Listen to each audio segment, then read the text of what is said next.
Air conditioning. The love of my life. Uh-oh. That doesn't sound good. What's going on, Habs podcasters? We're getting into that soupy part of the summer when your air conditioning is going to be holding on for dear life. That's where our friends at Standard Heating and Air Conditioning come into play. If your AC is out, you shouldn't have to wait. Standard prioritizes homes without cooling, so they got your back. With over 70 trucks on the road, they're ready to make you comfortable fast.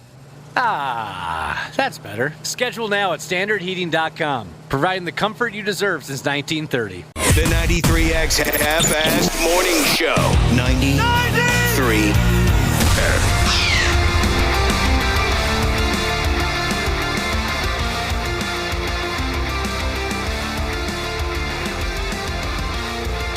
Yeah, it's Wednesday. I wish to God I could tell you different, but that would be a lie. It's Wednesday. But that doesn't change at all how we feel about you. Welcome to the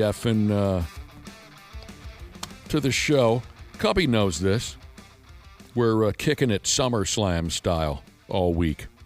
WWE SummerSlam cuts loose on all of us Saturday and Sunday over there at the new Metrodome. And as we've noted before here on the program, there are events going on all week. Tonight is certainly a highlight, in my opinion. It's Nacho Libre night in Minneapolis. And 93X is all over this pig. Nacho Libre, one of my favorite movies. Oh, I know you liked it. I didn't know it was one of your favorites. Oh, absolutely. Really? I could watch it every day. Jack Black is straight up brilliant. I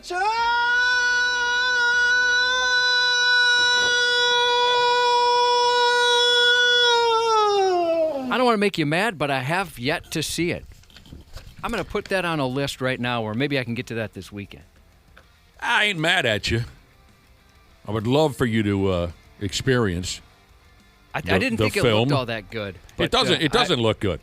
It doesn't look good at all, but it is. Nacho Libre. Jack Black is brilliant as Ignacio, otherwise known as Nacho Libre. So tonight, 93X is involved. Come on down. Downtown Minneapolis. What do they call the joint? The Commons? Yeah, the big park outside the new Metrodome. Okay, I have yet to experience the Commons. I have not been there either. Okay, so there you go. I wasn't aware of that. Thank you, Dana. So it's some kind of a park right out front, the new Metrodome. Don't mistake it with the old one. Yeah, that one's not there anymore. Since when? No, It's gone? still devastating to me. We must rebuild. Join 93X tonight at the Commons for Nacho Libre night. It's going to be a beautiful night. So here's the deal. Live Lucha Libre Wrestling tonight at the Commons. That starts at 6 o'clock. They'll be putting on a show, flipping around this and that, top rope type stuff, Josh. They defy gravity. They defy logic. They're not the Lucha Libre style wrestlers. And then I like that kind of stuff. Oh yeah, you're a slight character. If you gained, some sense of athletic ability and rhythm, you could be a Lucha Libre wrestler. Do you think I could pull off a 619? Boo, hell yes. With enough practice? Booyaka, booyaka. You could pull off a 6 o'clock. There'll be some live Lucha Libre wrestling, followed by a free outdoor showing of Nacho Libre at sunset. You know, it's funny you bring up the athleticism. I had a dream last night where I don't know why I had this dream, and I never remember them, but this one was memorable because I dominated at every sport.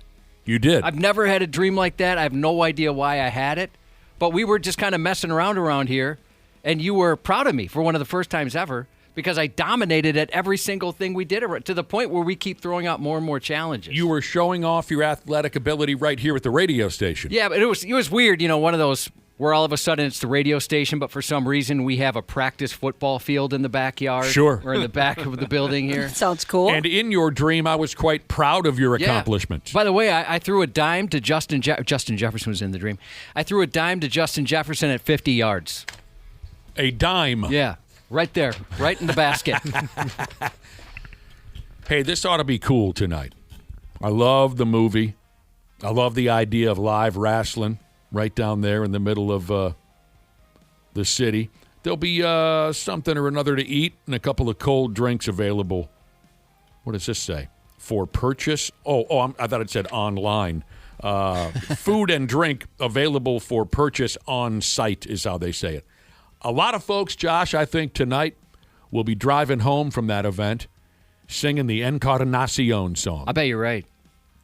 I've been. Is she a hot number, or you haven't seen the movie? No. She's a hot ticket. Oh, so it's a woman. Encarnacion? I just figured it was like one of the fellow wrestlers. Oh, no, that's Nacho's love interest. Get out of here. In the movie. They'll be driving home singing the Encarnacion song. That should be cool.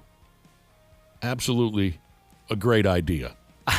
I feel a fool. I've been to the new Metrodome many, many times, only for 2 preseason Vikings games. Otherwise, it's Monster Jam. Ooh, the preseason game. Home and garden shows. That's the good stuff right there. Yeah. Youth football. That's about it. Okay. But I've never seen the Commons. I didn't know it existed. Is it brand new? Or please tell me it's new so I don't feel like a fool. I've been there several times. I'm thinking of like what it is, and I mean, correct me if I'm wrong, Dana. It's not really like a park, right? It's just like this open area. Yeah, it's an open area, I guess is a better way to describe it. No, Cubby, you're not alone. I've been to that joint a few times. I wasn't aware of the Commons. It sounds wonderful and a perfect setting for Nacho Libre night. Dana, is that the place where they just put up like some tents during like when there's a Vikings game? They have like some tents over there. Yeah. Yeah. All right. Yeah, that's not a park.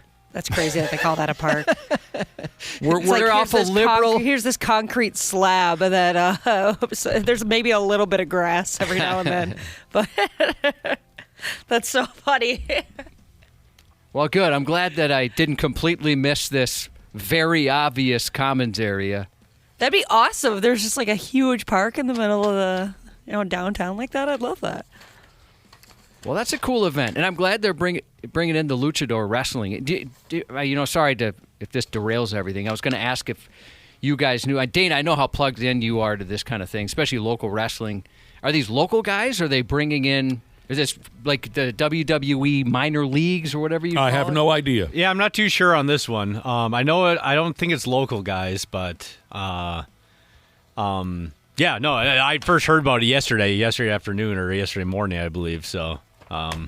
Yeah, it's awesome, though. I love all the events that are happening. There's going to be a Danhausen ice cream truck going around town starting tomorrow all weekend long. That's awesome. Yeah, like a giant. It's like the size of like a semi, basically. So do I order a vanilla Heisen or a chocolate Heisen? Hausen, right? It sounds like you see where I'm going with that? Yeah, you go up to the truck, and what I guess they're going to have is they're going to have a wheel, and you spin it, and you either land on a very nice or a very evil treat. Oh, it's 50-50. Yeah. And it's got his face on the like the front of the thing. It looks a little offsetting because of how large it is, but it's going to be a lot of fun. There you effing go. All right, and more events to come. We'll keep you posted before the week is out. So I'm trying to find... Tomorrow there are tryouts, Josh. I was telling you about this a couple of days ago. Tomorrow there is some form of WWE tryout in town. You might want to get yourself prepared. Me? I don't think I could do it. Oh, I think you could. I think you'd be great. I'd love to try. You had that dream. You're the best quarterback of all time. Yeah. Let's go see you put that 619 to realization. Amongst many other sports I dominated in, Yes. in that particular dream. You were I'd saying, like to have some Hausen Dazs or whatever he brings around with some of that ice cream. I got to see if there's online, if there's a place. There's got to be where it'll say, hey, here's all the different places you can find The truck, Danhausen. yeah. Mm-hmm. Let me look it up quickly. Does it show up specifically on my block? Otherwise, I can't make it. Probably not. No. Don't really like leaving the house too much. I know you don't. you know, the ice cream man's been swinging up and down my neighborhood this summer. Is it a regular lucky. time? Because we got a guy, and I can't figure it out. He's keeping us on our toes. It's different times of day, different days. I guess I haven't paid attention to what time of day it's been, but just I haven't seen the neighborhood ice cream man in a couple of years. But this summer, he's been making the rounds up and down my block. Question. Yes. I'm not even a sweets guy, but I think just the memories of a kid. Anytime I hear the song, I get excited. Of and I course. almost call my mom and ask if she has any change. I get so pumped, even though I've never I mean, when we've got a lot of kids in the neighborhood, and they swarm the guy when he shows up, but I haven't. I'm trying to remember the last time I got something from an ice cream I truck. didn't approach the peckerhead. I was feeling a little too lazy to go running out the front door for the ice cream man. Would you feel weird as an adult? Not at all. See, I don't think I would either. If I would have had a little gas in the tank, I would. But I think I was sitting in a chair and I had nothing left. I want one of those that particular day. I'll just tell you this much, Ashley, before you pop off. What I did notice, the selections are deep and wide. This dude, I could just tell by watching him go by. He's got the menu on the side of the truck. It looked like he had every damn thing. Yeah, that's what I was wondering, if they still have like the same things they had when I was a kid. And the crappy some. SpongeBob popsicle ice cream thing where the eyes are never in the right place. Yeah, they're kind of melting off by the time you get it. Yeah, Actually. every time you open it, like I remember thinking, oh God, that's creepy. Yeah, the character was never quite as it was presented on the menu. Oh, but they were so good. Ashley, next time he rolls through, I'm going to hobble my way out and find out what gives. I'm sure he has everything from that crappy SpongeBob sickle all the way to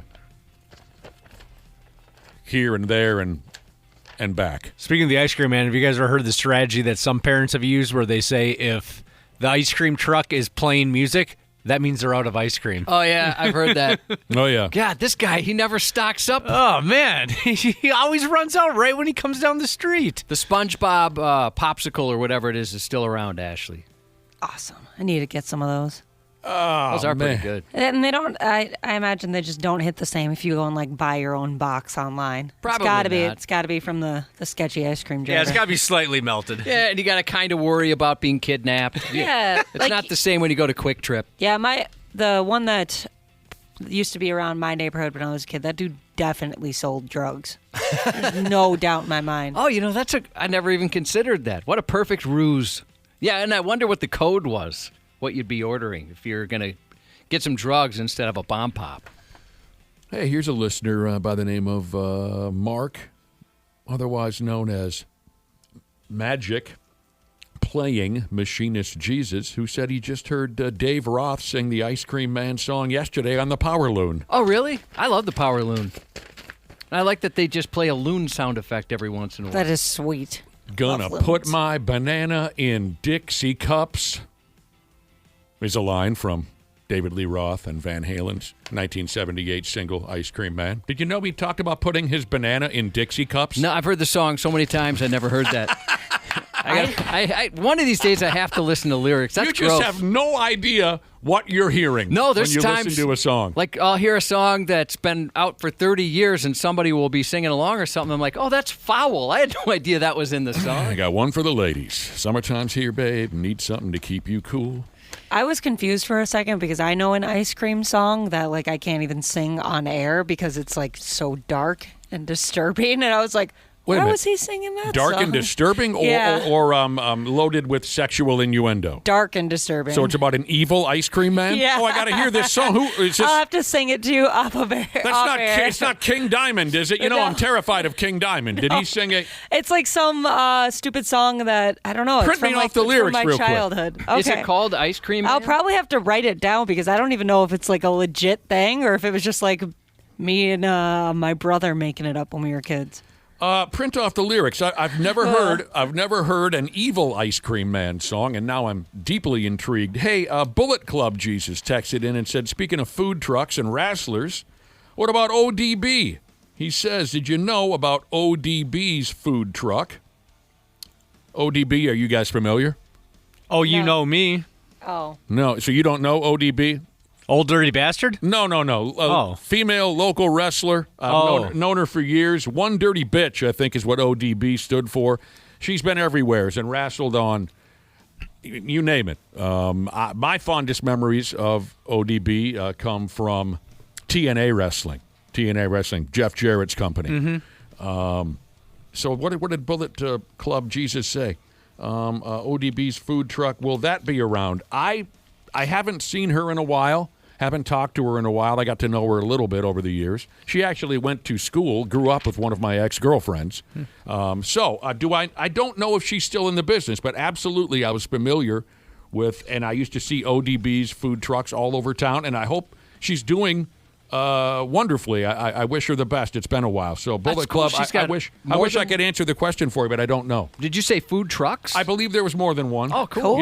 Yeah. I wonder if that's fun. Like If I you're a- drive by a parking lot that must be a popular place to park those food trucks, and I don't know. They just seem like they'd be kind of cool to have something like that. It looks like it could be a lot of fun. North Metro people. You guys know ODB more than anybody else. She's a North Metro gal. Okay, Ashley has written down the lyrics to this Evil Ice Cream Man song that you used to listen to when you were a kid, you said? I don't remember ever hearing it anywhere other than like coming out of like my brother and his buddy's mouth. Like that. Okay, was so just- it was a popular rap song? Or I honestly have no idea. You don't have any memory of the genre? Nope. It just stuck with me. Are you able to say the lyrics? Because I maybe don't- I could Well, I don't type think them so. as you read them. I mean, it's really... I'll just give you the first lyric here because I don't think we should go any further than just the first line. Ashley claims in this song, the singer, rapper, whoever it is, says, I am the ice cream man running over fat kids with my van. It goes like, I am the ice cream man running over fat kids with So, my van. so you don't have any memory if this was a legit single or like a evil nursery rhyme, Yeah. or you don't know? the Probably, sort- I think it was more of like a nursery rhyme type route. like, Oh, yeah, okay. I see it here. What were some of the old, kind of scary, dirty nursery rhymes we used to? Well, we gotta. What's the word I'm looking for, Josh? We got to do our own research on this. I have to find out all about this Evil Ice Cream Man song. Here are people texting in who Jeez. Yeah. Now you know why I didn't want to say that. I'm reading the lyrics here. Here are a few people. The lyrics are pretty bad. Yeah, that's evil. Before the show's over, I need to know all the background on this. Like, was it a real single? Was it just a nursery rhyme that kids were afraid of from Ashley's generation, or where this came from? But people are texting in that know a thing or two about ODB's food truck. No longer Mopar Jesus said she's been at the brewery in Pine City a few times and says that she is a nice lady. Yeah, I found it online. ODB's meet and greet. Meat spelled MEAT. Right. Cool. Yeah, it looks great. Oh, yeah, she was one of the top performers there on TNA for years. We had her in studio once or twice. You may be right. I can't quite remember exactly, but Yeah, the website even has an endorsement from the hardcore legend himself, Mick Foley. word. Moose Nuts Jesus has checked in on his experience with the ice cream man. He said the ice cream truck guy in his neighborhood got caught jacking it in the van. Oh, come on, man. Find Well, see, another place. Now that's Kind of how what you. you assume. I don't know. That's how you go to jail. Yeah, you should. That's for sure. And others are texting in saying they remember this song, but still, I want to get to the ground floor on this. Yeah, someone, Stoned Pirate Jesus said it's one of those sayings you learn when you're riding the public school bus. Sure. Yes. Is it to the 100%. tune of Iron Man Yeah. from Black Sabbath? Okay, that's what it's saying I'm online. the ice cream man running over fat kids in my van. It's just like that. Yep. And it's bad because, I mean, you know the lyrics, and clearly some of the listeners do. I catch myself, like, because when I'm changing my son's diaper, he's a maniac, and so I try to come up with something to do to distract him, and I sing that song to him sometimes. And people are texting in saying dirty nursery rhymes. You mean like Andrew Dice Clay? Well, no. I mean, I loved all of Dice's old nursery rhymes. I knew them all by heart. I was such a big Dice fan when I was a 17, 18-year-old kid. I was thinking more along the lines of, those kind of silly, half-dirty songs we would sing on the bus, and like Josh, when you're sliding down the slide and your balls collide, that's called a rupture. Yep. The stupid things, the little poems we used to rap back and forth at each other when we were grade school kids. Yeah, there's some that, thinking back, were absolutely awful, but at the time, you don't really think about it too much. I can't We think of got in any trouble. others. I can't think of any others. I know we got in trouble a few times where, like, they'd pull us into an assembly and say, hey, the bus driver mentioned they've heard this song or a time or two. Do you recall that? Here's what it means. Yeah, but I'm kind of scared to say them now. Write it down for me. let's see, because I can't fully remember. Even you little Catholic kids were singing these songs. Yeah, not really knowing. The older kids taught them to you, and you start singing them, and then maybe a parent or a teacher's like, do you have any idea what that means? Like, See, no. A few minutes ago I was referencing Van Halen, Ice Cream Man. And Josh, who, for whatever reason, you're a musical person, you know how to play the guitar, but for whatever reason, it's not in your wiring to follow lyrics at all. You have no idea the lyrics. Even in some of your favorite songs, you don't know the lyrics. Not at all. So I was just referencing, Ice Cream Man. Dave makes that sexually suggestive comment in the song where he says, I'm going to put my banana in Dixie cups. I got in trouble a couple of times on the grade school playground by swinging on the swing set and singing Kiss lyrics that I wasn't totally sure what they meant, but they were filthy. It's so cute thinking of you doing that. Even as Little Kiss T-shirt on. Even as a 5, 6-year-old, 7-year-old kid, I loved Kiss, and I knew the lyrics to all their songs. One of them that I remember getting in trouble for was I'm swinging on the swing set, and I was singing an old Kiss song from 1976 called Take Me, where the opening line is, put your hand in my pocket and grab onto my rocket. Yeah, probably shouldn't be they're singing so that on the playground. When you're a kid, you don't know. No, of course not. Baby, gotta know, do you want to go? Little Nick is probably thinking like he adds an actual rocket, like a toy. Okay, Josh wrote down this here song from when he was a little kid that you got in trouble. I don't remember all. I remember some of the lyrics, but I remember us getting into a lot of trouble for that. Yes, I have very vague memories, but I do remember there was a filthy, disgusting, at least grade school level, filthy, disgusting edition or rendition of On Top of Old Smoky, but I can't go any further than the opening line. Yeah, I remember it was like On Top of Old Smoky, all covered in blood. Yeah, And then I don't remember all the lyrics, but I remember like that one we got reamed out for pretty good. So it must have been pretty bad. I remember a nursery rhyme we used to do that the DARE teachers, the drug teachers, didn't appreciate. It went something like this, like marijuana, marijuana, LSD, LSD. Betty Crocker's making it. Everybody's taking it. Why can't we? Why can't we? Oh my gosh, I love that, Dana.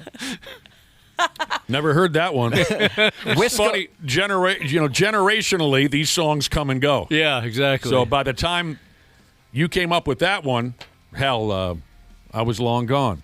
Wisco male nurse Jesus said his mom worked at the front office of the school. Apparently, he got time out once, and he had to call her to let her know why. It was because he got all the kids singing milk, milk, lemonade, round the corner, chocolates made. Oh, yeah, we my say gosh. round the corner, fudge is made. Yeah, I remember that one. I know. Do you remember like the day you realized what that meant? I knew right away because we had like hand motions. You'd point to the areas where things were being produced. I had no idea, and then it just hit me one day. I was like, "Oh, that's terrible." You guys didn't have the hand motions? No.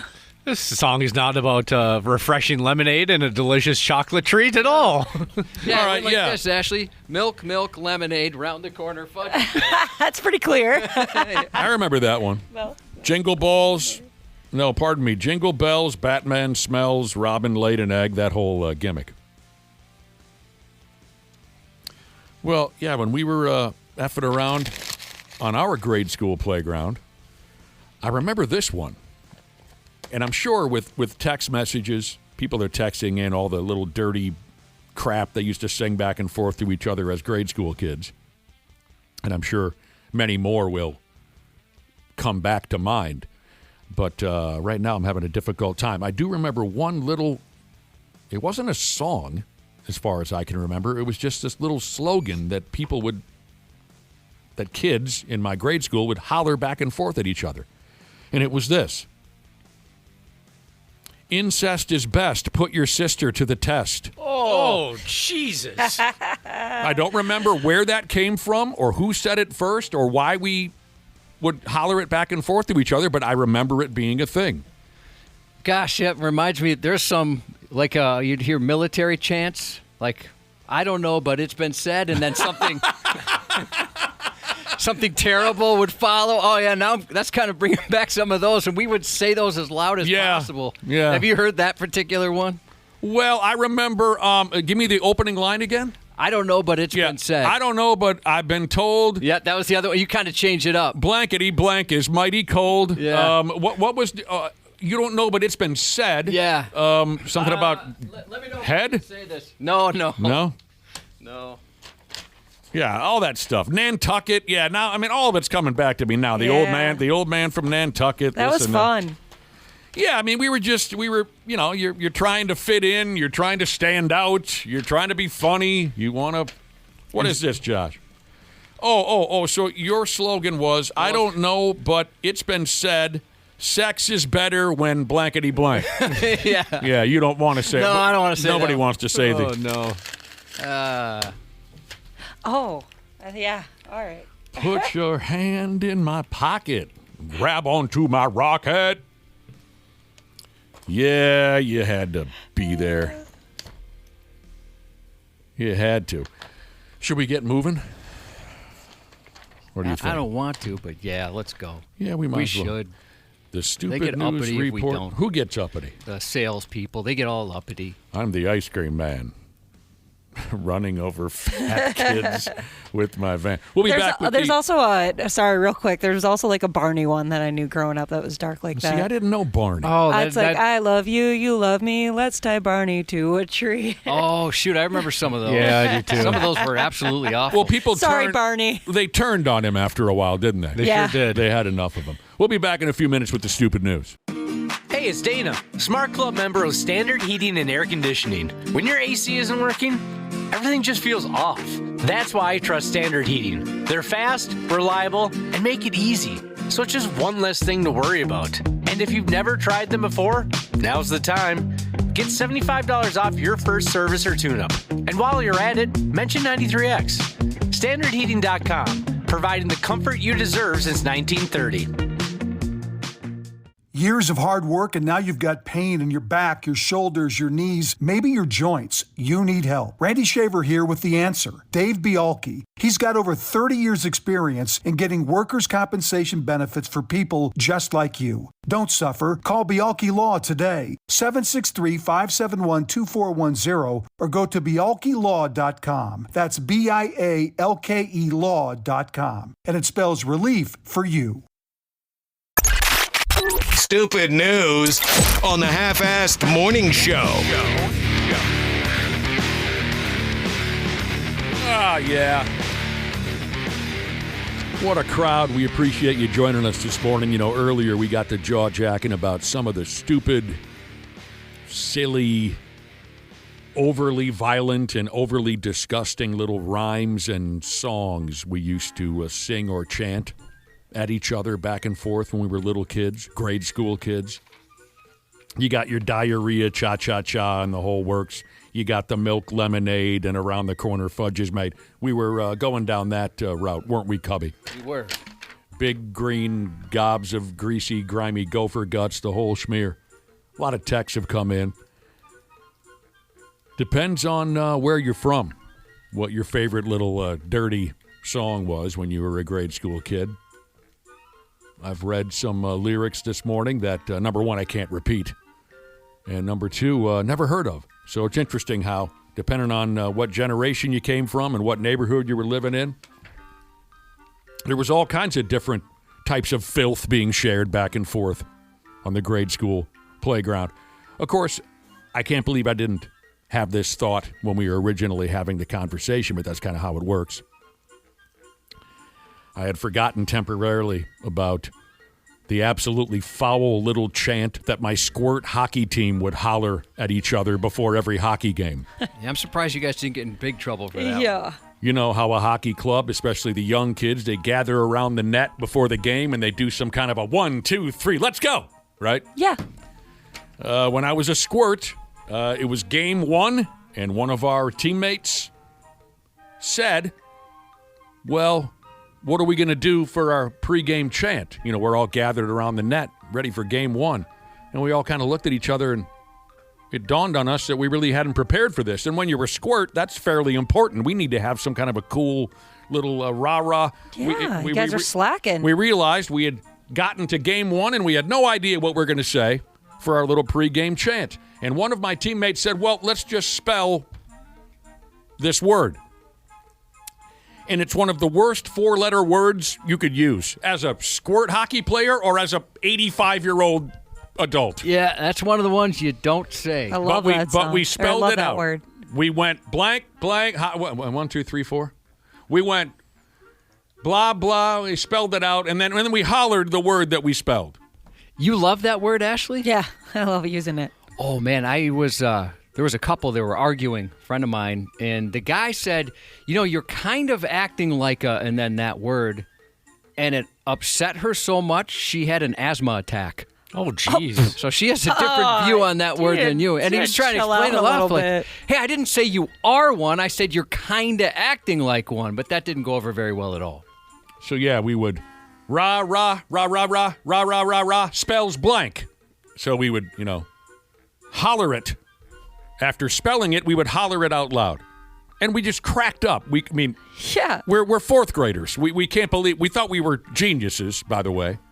There's no other hockey team in the world that's spelling this filthy four-letter word before every one of their games. We were very proud of ourselves. And I remember after maybe the third or fourth game, my mother pulling me aside after the game, and she said, what is it that you boys are saying around the net before the... And I said, it's just kind of like a 1, 2, 3, let's go. I can picture some European hockey teams using that term because they use it very freely over there. Yeah, constantly. Yeah, it's almost like a term of endearment. Don't take that away from us. There was no other hockey team on planet Earth who has spelled that word before every game. Please don't. That was such a fond memory. Please don't take that away from me. Well, I was just making a point that it's very common in Europe. It is weird. Yeah. You hear that like watch a British movie or something, they just throw it out there. Right. It's like getting punched in the stomach over here. Although, people are texting in, Ashley, and they agree. They like that word. Yeah, a lot of people like that word. People are very fond of that Good word. Things what are is changing. this? Here's a listener who texted in to say, when I was a kid, I thought I came up with a cool little dirty rhyme. And he said, I guess it didn't catch on. He said he ended up biking around the campground all by himself, yelling at people to tickle his pickle for a nickel. I remember that one. I don't recall that one. My husband just said that yesterday. Did you say no? Yeah, I was eating like dill pickle sunflower seeds, and he kissed me. I know, sorry, gross. And he said, tickle your pickle for a nickel or whatever. I don't know. He's weird.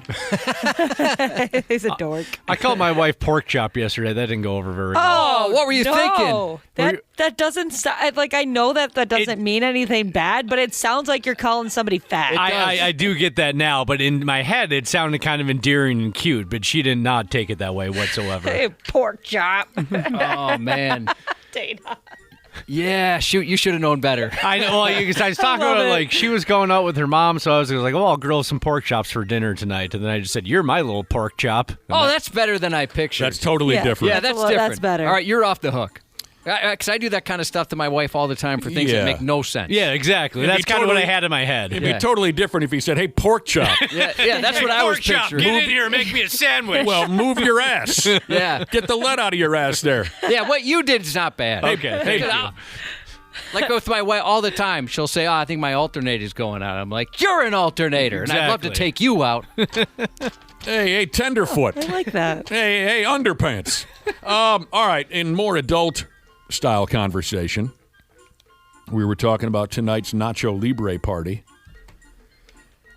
They call it the Commons. It's some kind of a gathering area there at the new Metrodome. Tonight at 6 o'clock, there's going to be live Lucha Libre wrestling. All, of course, as you might have guessed by now, in anticipation and celebration of SummerSlam taking place this weekend here in Minneapolis. So, 6 o'clock tonight at the Commons.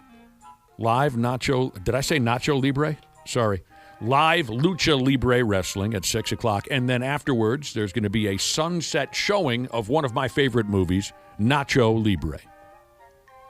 Dana mentioned that, of course, there's WWE everywhere.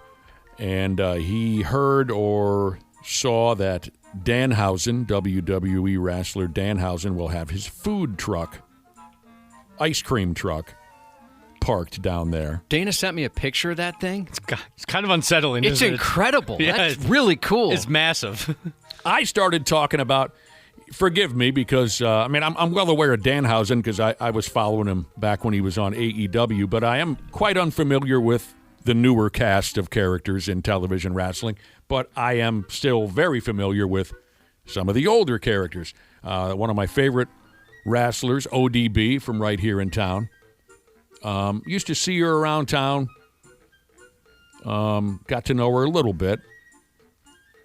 She still has food trucks operating, and multiple people, since I brought up ODB and her food trucks, people have texted in to say she will be at Bobby and Steve's for SummerSlam Friday, Saturday, and Sunday. So if you want to hit up ODB's food trucks. The Minneapolis one.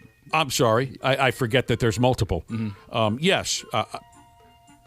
That isn't particularly stated here in these text messages, but I imagine that would make the most sense, right? Yeah, it does say Minneapolis on the flyer. Oh, I didn't see a flyer. Earl Hebner's going to be there. Oh, no The kidding? legendary TNA Hall of Famer. Earl Hebner's still around? I had no idea he was still alive. Wow. That's great. Okay, so quite a few people have texted in who know ODB and know of her food trucks, and they say, go to Bobby and Steve's. And again, I apologize for being out of touch with current wrestling, but people are telling me she's still active in TNA, and I'm very happy to hear that. She and that generation that I really got dialed into a number of years ago, they put on such great shows here locally, and then once they made it to the quote-unquote big time. I'm very proud of all those local wrestlers from that generation. Ashley, what would you think of this nickname from I'll Catch Up Eventually podcaster Jesus? His wife has had 2 C-sections, so he calls her his Ziploc bag. I'm going to guess by your reaction you don't like that one. Is that I'm cute? trying to think if I would laugh at it. I could see you laughing at that. I think I'd laugh at it a couple times, but it would get old real fast. I'd be like, all right, yeah, it's not that funny anymore. It was funny once. Josh and I used to know a guy who gave his wife a nickname, and she wasn't terribly pleased with it. And I can't repeat the name on the air, the nickname, because it was somewhat foul. He gave her the nickname because he found out that she was a back-to-front wiper. Oh, no.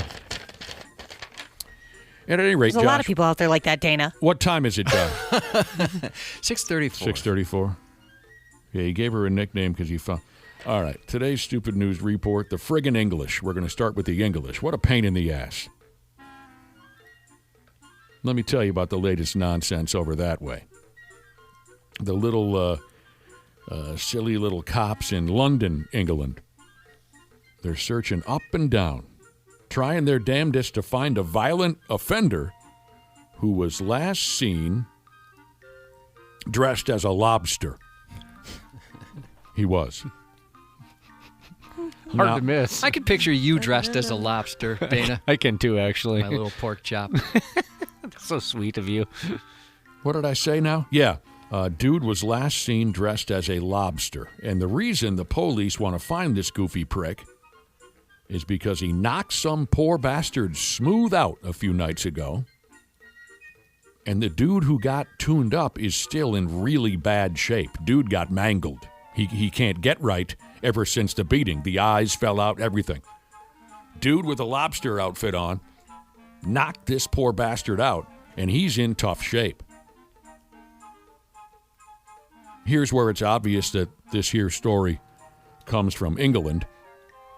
It says here, the violent dickhead in the lobster outfit, he cut loose with his attack at the World Darts Championship tournament. The English will pack a damn soccer stadium to watch each other throw effing darts and lose their minds over it, believe it or not. They will. Those who can't play pool, play darts. I thought you guys respected dart players. You don't, huh? No. Really? I didn't know there was a rivalry. They get in the way, Cubby, Yup. of a good game of pocket billiards. Luckily, my favorite neighborhood bar removed the dart boards, a year ago. So those bastards are no longer in the way of real athletes. Boy, there's a lot of things I need to do more, but one is go to the bar. I had no idea. I love finding out these rivalries I didn't know existed. Get out of the way. Oh, did you get your 301 or whatever? Congratulations. Get out of the way. It seemed like it used to be a lot more popular. Back when I first started here, it was 20, and then when I turned 21 a few months later, everybody wanted to go play darts. That was kind of a thing. Maybe it was just in this building, but I thought it seemed like everybody was kind of into it. It seems like, I think every dude, especially dudes, once they hit legal drinking age, they have a fascination with everything that goes on at the bar for a while. So you want to join the dart league. You want to join the cribbage league. You want to... Don't join the bags league. Bags Whatever sucks. you do, don't do it. The modern version now is bags. But It's a trap. I think when we were... Oh, they'll keep you for 6-8 months, won't they? It's a trap. It is. And it takes forever, so your bar tab is going to be way more expensive is that right? than the initiation fee or whatever it is. I think a lot of young guys, especially Josh, have that brief love affair with darts. We did. We had a dartboard hanging in our basement. We would play it at the bar. We'd play it at home. Always wanted one as a kid. And then I grew out of it. We had mad fist fights a couple of times up at St. Cloud State over stupid, pointless. Well, I guess maybe there is a point. Yep, sometimes but I'm it's not very trying sharp. to be cute with that. We had mad fist fights at the bar over Dart League up at St. Cloud State University. Seems like people always want to play cricket. You know, it's kind of a thing. So It was. I'm surprised that it's looked down upon. I guess. I'm Ashley and I are being mostly sarcastic. Yeah. But there are some dart players I've came across in my life where I mean it. Like, I hate you. I do think they take up too much room, and they need to get out of the way so we can shoot a game of pool. And here's the thing. Despite my slight and mostly sarcastic disdain for dart players, I'm excellent at the game. I'm absolutely built for that particular game. I can walk away from it, Josh, for 5 years, come back, and whoop your ass. I'm good at cricket because I'm not like that great at aiming, but I get really lucky. I don't know what the deal is, but you're messing around in the bar and you're like, oh, you don't even put money into the gosh darn dartboard, but you throw a couple darts just for the heck of it, and then I'll just like rip some bullseyes, and I'm like, I am a god. You are. Would they look down upon me if I made a little tiny crossbow and played darts that way? I think that'd be pretty sweet. That would be the cutest thing in the world. You and I should walk into a beer hall one night, Ashley, and mop up on these suckers and then walk out of there. I would love that. And then we can play them in pool afterwards. Like, look, we're good at everything Then we we'll do. take the money they owe us and play some pool. Yes. Skull Bitches Jesus says they call dart players, or the darts, I guess, bitch missiles. In Farmington, they call them bitch missiles. That sounds like something you'd come up with, Ashley. That's perfect. I mean, again, when we were young, 21, 22-year-old guys, of course, you just want to be at the bar 24/7. So, yeah, we got involved in a dart league up at St. Cloud State. And like I said, everyone's young and running hot. Got in a couple of fist fights. One of the more incredible things I've ever seen took place on a dart league night that went bad. Of course, my brother... He was always looking for a reason back then, looking for a reason to tune somebody up. And he got into it with these fellers from the opposite dart team. Next thing you know, we walk into the men's room. My brother, with his left arm, has got one dude's neck pinned to the wall of the bathroom, and the dude's feet are kicking. Got him by the throat, pinned to the wall, and he's beating the piss out of another guy with his right arm. My brother was, what's the word in the business, That's Josh? awesome. He was eliminated. He was... They kicked him out, huh? Yeah. Oh, they don't let you do that? They don't let you do that. All right, so back to this deal. Okay. Dude with the lobster outfit knocked somebody out. There was some kind of dumb squabble out on the sidewalk, out front the building that was hosting the World Dart Championship. And Lobster Man put some other dude to sleep with one punch. He did. And the guy's still in terrible shape. So the cops are looking for him. They've released video of Lobster Man, hoping someone out there knows who the F is inside that silly costume. They want to put the guy in jail. Sounds like he has it coming. Yeah. Cut my heart out, Jesus doesn't think Nick could beat Ted Lasso. He doubts you. I don't know who. Yeah. Barbecue sauce. I'll tell you what, that was a great scene. I got choked up. Oh, I Same still do here. every time I watch it. Never saw it, but I know you guys talk about this television show. It's coming back next week. He's excellent at darts. Yeah, he hustles a guy in darts Yeah. in a very cool way. Yeah, that other guy, he was a jerk. He was a dick. I don't know what it is, but I'm just, I was made for that game. What's stripper darts? Don't know. Never heard of that. I guess I've played strip darts before, where like Is stripper I don't dart- even remember the rules, but clothes came off. Sure. Yeah. That's usually the point. Yeah, that's the whole. Yeah. Like strip Mario Kart. I have to ask you a question on that in a second. But are stripper darts, like, is that a name for nipples? Is that the joke here? Oh, might well, be. that Let's makes go with sense, it. Yeah. Let's go with it. Man, we always call them party darts. Yeah, I've heard party darts. How naked did people get, Ashley, in this thing? It was just me and the dude I was seeing at the time, and we were in his house, so about as naked as you could possibly get. Now, do you start with actual clothes, or do you like, well, I'm taking off my bracelet, and then my sock, and then my other sock? No, that doesn't count. Like shirt's gone. Socks don't even count. Wait a minute. Are these teams of dart players who are getting naked, or this is a one-on-one She type said of? it was just her One-on-one. and her boyfriend. Oh, here's a guy who texted in to say there was a bar years ago where you could play blow darts. Dude, that's awesome. That sounds fun. What? Yeah, blow darts. I could see myself accidentally inhaling too hard right there on the tube or whatever and swallowing a Just make a dart. fool out of yourself in front of everybody. We got Cubby in the corner getting the Heimlich maneuver because he inhaled a dart. How about some straight-up heroics for you here as we continue on with the Stupid News Report? 14-year-old kid out there in Montana used his... Oh, you guys just said something about Ted Lasso. Here's a 14-year-old kid out there in Montana who used his lasso and rodeo skill set. Now, there's something I admit that I am not built for. That's so cool to me. I would love to have some rodeo skills. The kid used his rodeo skill set to save a drowning man. This 14-year-old kid goes by the name of Jory. The other day, Jory was visiting his grandparents near something called the Yellowstone River in Montana. Jory had his lariat so he could practice his roping skills. He'd been learning how to operate that damn thing for a year or so, and he brought it everywhere he went. So he's just effing off there at the campground on the Yellowstone River, and he's whipping around his lasso, his lariat, and he hears someone hollering from the river. Jory said he looked out into the water, and there was a dude floating, just hanging on to a cooler. What happened was a raft carrying 4 people had just gone under a bridge, but on the way through, they crashed into a pillar, and that knocked every damn last one of them into the drink. 3 of them made it to shore, but the 4th was that poor dick I was telling you about who was just barely hanging on to a beer cooler. And he's whipping down the river like Burt Reynolds in The Deliverance. But that 14-year-old kid, Jory, he had his lariat, and he let her buck. Like I said, he'd been practicing.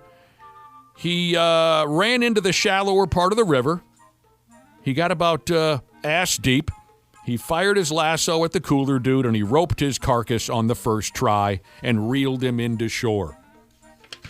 Isn't that that'd be like a dream, right? When you're learning how to lasso, you just kind of hope someday you can rescue someone from a river hanging onto a cooler. I suppose. Yeah. Yeah. That would come to mind. You'd probably dream of a heroic scenario. Yeah. Sure. Next thing you know, here come the cops and whatnot. Cooler dude was all right. Jory's family, they're proud as hell. They say he's a good kid aside from the incident.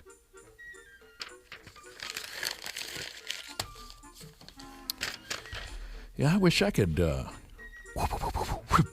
Tried it a few times. I wish I could run that lasso. You did. Yeah.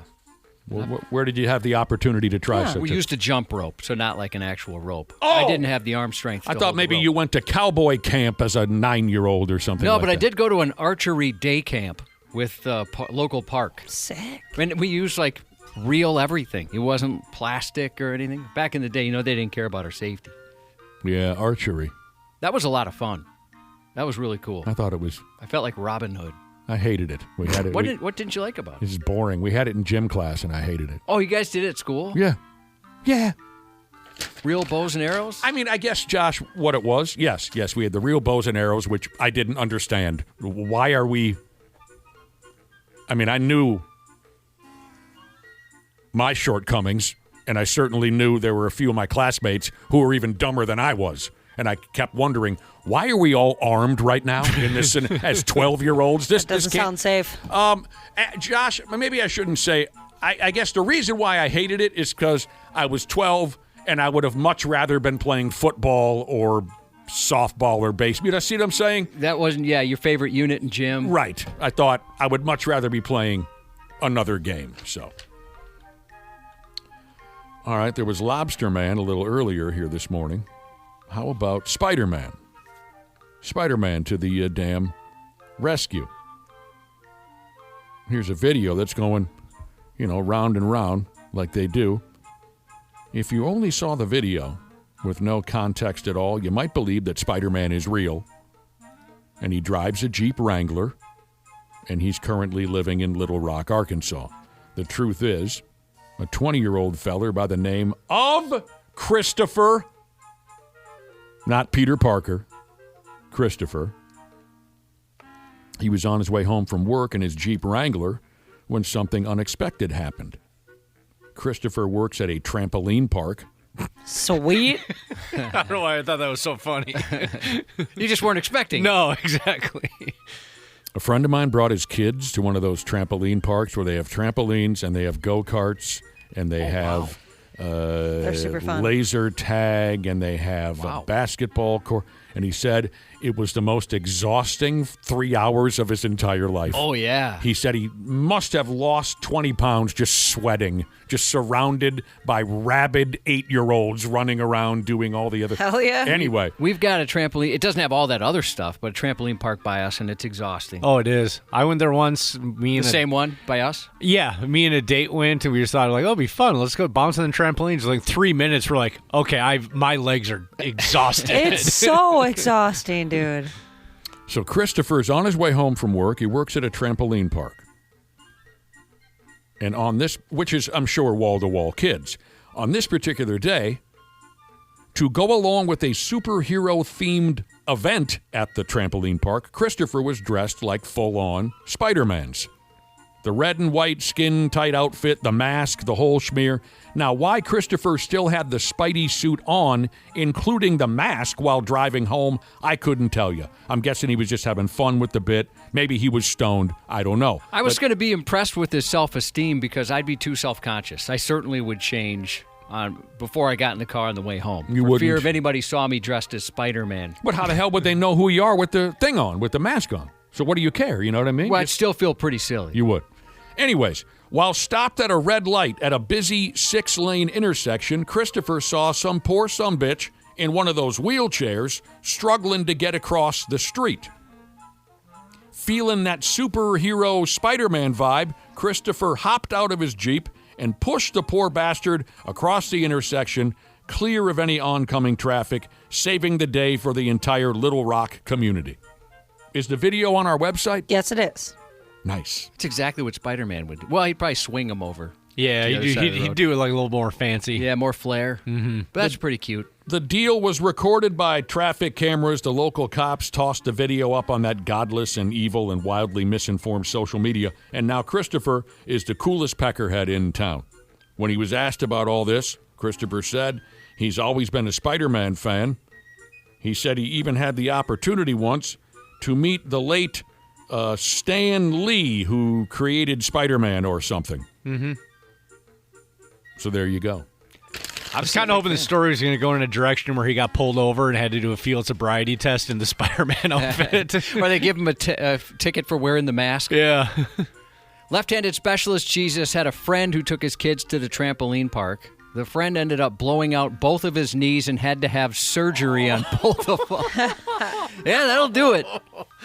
Yeah, I could see, especially at my age now, like knees just buckling if I try to get on a trampoline like that. Oh, if you try and go hard, like jump between them or something like that, you could be in some trouble. Nope. One of our listeners, Kenny, had archery in gym class as well when he was growing up, and they had the real deal. The real arrows and the real...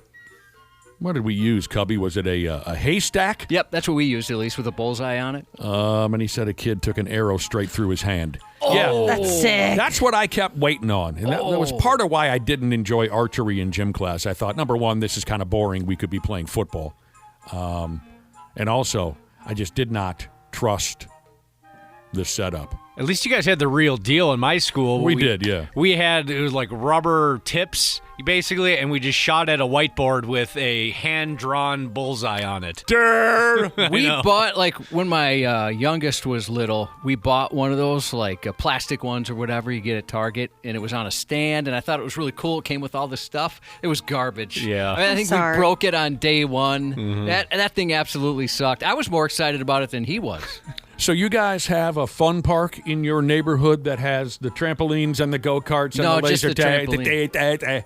Huh? Just the trampolines. Oh. Did you ever have one of those all-purpose type joints in a strip mall in your neighborhood where they had the basketball court? Grand Slam. Okay. Is that I love Grand Slam. I'll tell you this. They popped one of those up in my neighborhood when we were fresh out of high school. So we were 18, 19. It only lasted a couple of years. Tell me if it was different in your neighborhood. That joint, that's where you went if you wanted, especially if you went there to play basketball. That's where you went if you wanted 7 guys to beat you within an inch of your life. There was always fights. There was fights there every time we went, and it was like straight out of a movie, 7 guys stomping on one guy's head, and just, it was the most violent spot in my hometown. Oh, no, I just have very pleasant, like, 12th grade birthday, Yeah, same 12-year-old here. birthday party type Oh, memories. It was always pretty pleasant for me as well, Dana. I'm still scared to go to those places for that reason. We didn't have anything like that, but we had an arcade, and it was, you're pretty much guaranteed to get into a fight or come very close to get into a fight. The arcade was always shady. But we would go there, and, you rent your basketball or whatever for 25 cents. Uh-huh. And before we went out on the court, we'd take a look around and say, okay, to look at the crowd who's playing already. Do these guys look like the types that are going to beat the living hell out of us? Are we going to die here today? It was just ridiculous. Every time we went there was blood on the court. Dude. I don't know what happened or what was going on. There's certain places that are still Blood. kind of like that. And that's why it never lasted. The cops were there constantly, and it was all for basketball. The basketball games would all get out of hand. I mean, they're on to kids now, right? I mean, that's why certain places like the Mall of America, and I think even Valley Fair, you have to be accompanied by an adult if you're a certain age after a certain time. Of course, we'd lower the hoop down to 7 feet and just destroy the damn Oh, you thing. have to. yeah. That was There'd be the like best. a 13-year-old kid working there. Hey, guys, don't hang on the rim. Yeah, right. We just tear it to pieces. Sports on the 93X Half-Assed Morning Show. Hey, what do we got? Twins started off their series with a walk-off victory. Whoa. That's exciting. It looked like they hit Royce Lewis with the chew bucket. You know, when you're the walk-off guy, Josh, they dump the water bucket on you. They dump the Gatorade bucket on you. It looked like they might have gotten him with the chew pail. That was a mistake. Yeah, That's not right. yeah. If that were me, I would have been like, I regret hitting that hit. I hate all of you. Why didn't I swing and miss? Yeah, should have struck out. They got him with the snooze bucket, and he seemed to like it. But, I mean, that's like they sprinkle that stuff on their Cheerios in the morning. Ball players do. So it ain't no big deal to get a spitter over the top of your head. Twins beat the Royals in walk-off fashion last night. What was it, 3-2? Joe Ryan going to pitch tonight. You know who pitches for the Royals tonight, Josh? Who? The pimp, Dobnik? Randy Dobnak. I'm glad he's still hanging around. I had no idea. The pimp is back in town. The picture they used, like to promote his appearance tonight, he's looking good. Does he still have the handlebar mustache? No, he's got a full beard. What? Actually, you know what? Let me see if I can pull it. He might not even have the... Oh, yeah, he's still got the mustache. I thought the mustache wasn't there, but his beard is so full, it kind of hides it. The friggin' pimp. Well, that's great. Randy Shaver will be here at 7:30, and we'll get into every other damn thing that we can imagine and that you could ever dream of. Josh's News is coming up next. 93. Air conditioning. The love of my life. Uh-oh. That doesn't sound good. What's going on, Habs podcasters? We're getting into that soupy part of the summer when your air conditioning is going to be holding on for dear life. That's where our friends at Standard Heating and Air Conditioning come into play. If your AC is out, you shouldn't have to wait. Standard prioritizes homes without cooling, so they got your back. With over 70 trucks on the road, they're ready to make you comfortable fast.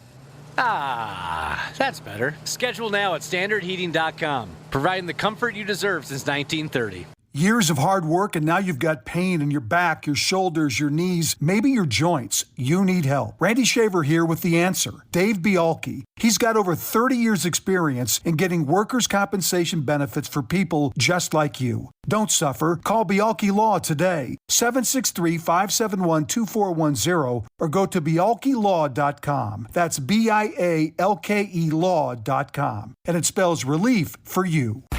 Jim Rome takes on sports. I will always have a complicated relationship with this game, but people evolve. So do sports. Do not make me regret this. Do not make me devolve back to that guy that so many clones wish that I still was. And do not embarrass the entire country. Now, I can go back. I can get there fast. Lose tonight, and you got a real problem. Do not blow it. The Jim Rome Show podcast. You've been warned. Follow and listen on your favorite platform. 93X Half-Assed Morning Show. Put it in reverse, Terry. Put it in reverse. 93X rocks. Oh, Lord, please. 93X. These nation-state actors are typically after either causing disruption or they're looking for monetary gains through something like a ransomware attack, which we've seen across our nation. There's nothing quite like a coordinated cyber attack on over 30 community water systems across Minnesota to start the work week. What initially appeared to be isolated equipment malfunctions apparently have rapidly escalated. Minnesota IT Services confirmed that the Sunday and Monday strikes specifically targeted operational technology, revealing an intrusion far more widespread than first reported. The threat actors are now using AI to find attack vectors that maybe weren't as easily discoverable before. Because state law classifies cyber attack reports as non-public information, Minnesota IT Services has not disclosed the full list of affected communities. However, officials in some have stepped up to publicly confirm their water facilities were indeed hit. Leaders in cities are telling residents not to panic, insisting the drinking water is completely safe and everyone can go on using their H2O, bro. The city of Plymouth actually says that the hack was limited to 2 water towers and multiple lift stations that all connect via cellular communications. They tell residents of the water quality, though, not affected. Now, in addition to Plymouth, South St. Paul, Maple Plain, and Bram also confirming that they were involved in a similar cybersecurity incident. Minnesota IT Services noted yesterday not a single municipality has asked residents to change up their water habits just yet. They usually come from groups with ties to China, Russia, Iran, or North Korea. Now, as for why do they do it? In short, because they can. The goal is to disrupt and send a message to the United States. If you don't live in Wayzata, then chances are Nick thinks your town is garbage. Well, it is. And this story out of the South Metro isn't doing their city any favors. South Metro. As if Minnesota's oppressive What heat... a joke. See, I knew it. Wasn't bad enough lately. An Apple Valley neighborhood just hosted what police described as, quote, probably the least pleasant cookout in town. When a garbage truck suddenly caught fire, the driver was forced to make a split-second call, watch the entire vehicle burn to the ground, or eject a blazing, rank trash volcano to save the rig. The driver chose survival. Right there in the middle of a residential street, the truck dumped a massive roaring heap of refuse directly onto the asphalt, instantly transforming a sleepy suburban block into the Midwest's least inviting campfire. Yes, it's supposed to happen that way. No, we aren't starting a new curbside collection program, the Apple Valley Police Department quipped on Facebook, reassuring residents the driver was simply following protocol to keep the whole truck from exploding into a fireball. Oh, damn. While there's no official word on what sparked the blaze, police are using the incident to remind folks to let charcoal, ashes, or anything else cool off that's hot completely before tossing it. Lithium-ion batteries are another frequent explosive culprit behind the trash fires. Wow, so dude's driving up and down like he does in his trash truck, and he suddenly realizes that the whole schmear is a fire. Yeah, I mean, we've heard stories like this before. I've never heard anything like that before. It happened. We've said it or read a couple stories in the news before locally where they realize, oh man, I got to get rid of this thing. This is going to be bad. Huh. After temporarily redecorating the road with a smoldering olfactory disaster, Apple Valley PD delivered the happy ending, saying the truck was saved, no one was injured, and cleanup is underway. F me. You can be the most cautious, law-abiding driver on the highway, and yet life can still find a way to completely ruin your day in the absolute crappiest way possible. According to the Arkansas State Police, Ronald Langley was simply minding his own business, driving on the interstate about 2 p.m. last Friday, when fate decided to be a heartless dick. A truck hauling 2 portable toilets somehow managed to lose one of those plastic poop palaces, dropping it squarely into Langley's lane. Proof positive that no matter how smoothly your week is going, a total craptastrophe is always lurking around the corner. The damn thing was full? No. Oh. No, it just fell off. Oh, okay. It's waiting to take a dump all over you, life can be. Langley's car slammed straight into the runaway crapper, which tragically caused fatal injuries. What? Not many people would ever guess death by rogue porta potty if asked to speculate how they'll go, but unfortunately, that's exactly how it played out for this poor guy. That's terrible. No other injuries were reported. Well, at least he wasn't soaked in wet, cold feces and urine. Yeah, No. that's a plus. No. As a matter of fact... Drowned in it, you know. What if he would have choked on it or something like that? That would have been way worse. Yeah, this probably is a better way to go. There was no poop in there. All right, I've good. been told. Yeah, they pumped it out. If this story sounds like a little deja poop, it's familiar because we just talked about the great Highway 62 manure wave of 2026. Last week, Minneapolis commuters had their morning drive turned into a literal crapshoot when a massive wave of liquefied manure spilled out of a truck onto the asphalt, you may remember. I know a guy who was on the road when it happened. He said they got him, too. His mouth was open. Oh, no. I have a friend that drove right through that.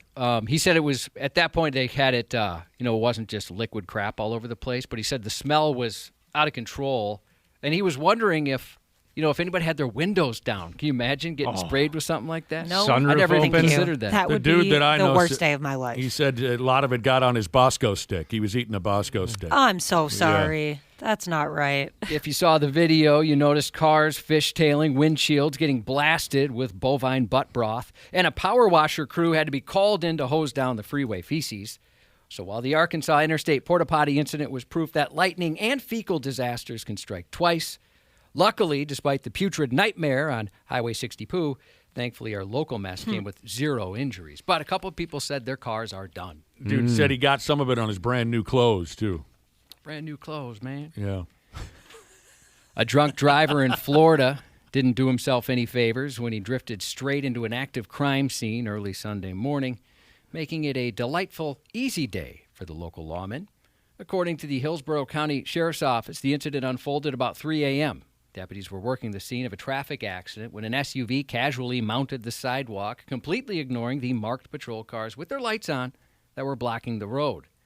Body camera footage released by the Sheriff's Office captured the 29-year-old explaining to deputies he was traveling from St. Petersburg.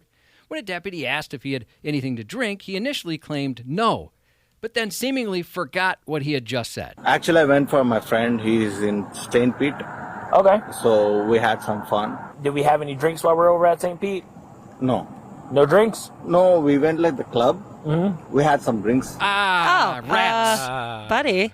Yeah, you just said you didn't have drinks. What the hell happened there? Well, he also had a bit of trouble counting, and even more trouble grasping the catastrophic level of trouble he was actually in. 1007, 1008, 1008.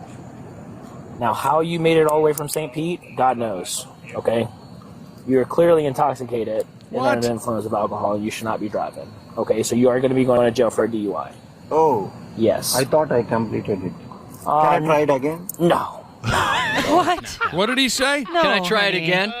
The cop. What, No. the counting? He wants to try the whole thing. I get it. Let's start over again. Yeah, I obviously didn't do very well. I think I can do it now. Unsurprisingly, he failed the sobriety exercises there and was arrested for driving under the influence. So the number that comes after 1,008 is not 1,008 again. No, you got to go up one. Son of a bitch. Another Florida driver decided to test her luck with a blocked-off crime scene just a day later, and the results were predictably the same as the previous guy. A woman was arrested for driving under the influence after cruising right through a blocked roadway during an active traffic investigation. Deputies were assisting the Florida Highway Patrol Monday night by closing off the road when a vehicle boldly attempted to drive right around them.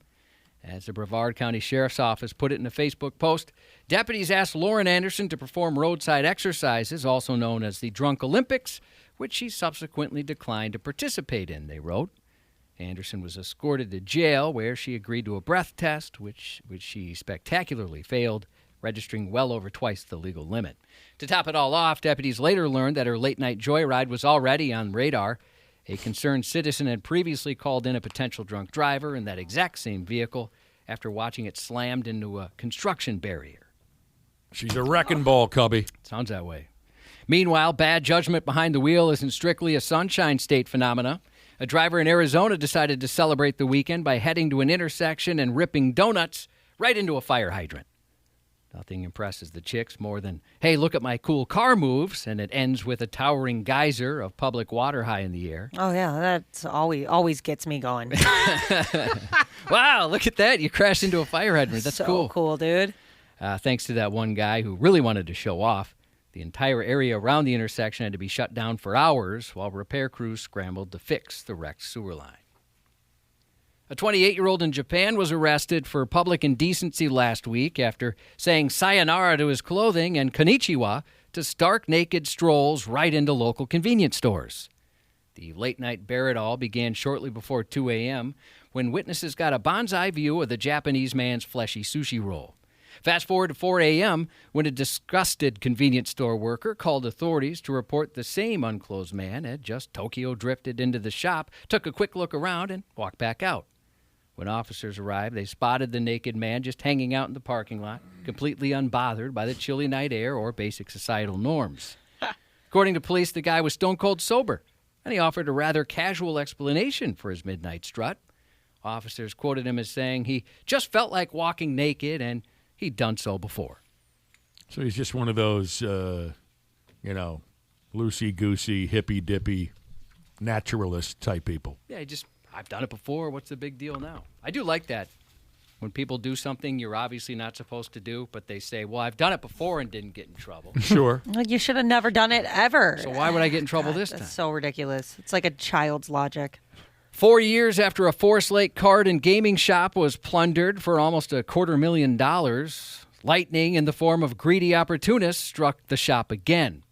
In the pre-dawn hours of Saturday, burglars shattered the store's front window and made off with about $50,000 in valuables, marking the third Twin Cities game shop hit in just the last month. It was mess everywhere and just took a bunch of sealed product off this one more expensive Pokemon stuff. Surveillance video posted by Punch-Out Gaming captures the 3:57 a.m. raid. Two masked figures smash through the glass, shove armfuls of merchandise into bags, and vanish within 90 seconds.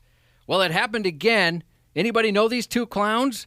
They drive a goldish minivan that's missing 3 hubcaps, Punch-Out wrote on Facebook. That's just so sad. And well, it happened again. Pissed, and it happened again. Aww. You know, like we upgraded our security and they smashed and dashed. And it's the 4th or 5th game store in the last month it happened to. Unfortunately, it's not Punch-Out's first rodeo with high-stakes crime. Back in 2022, calculated thieves broke into the neighboring business and carved holes through the adjoining wall, escaping with $200,000 in cash inventory.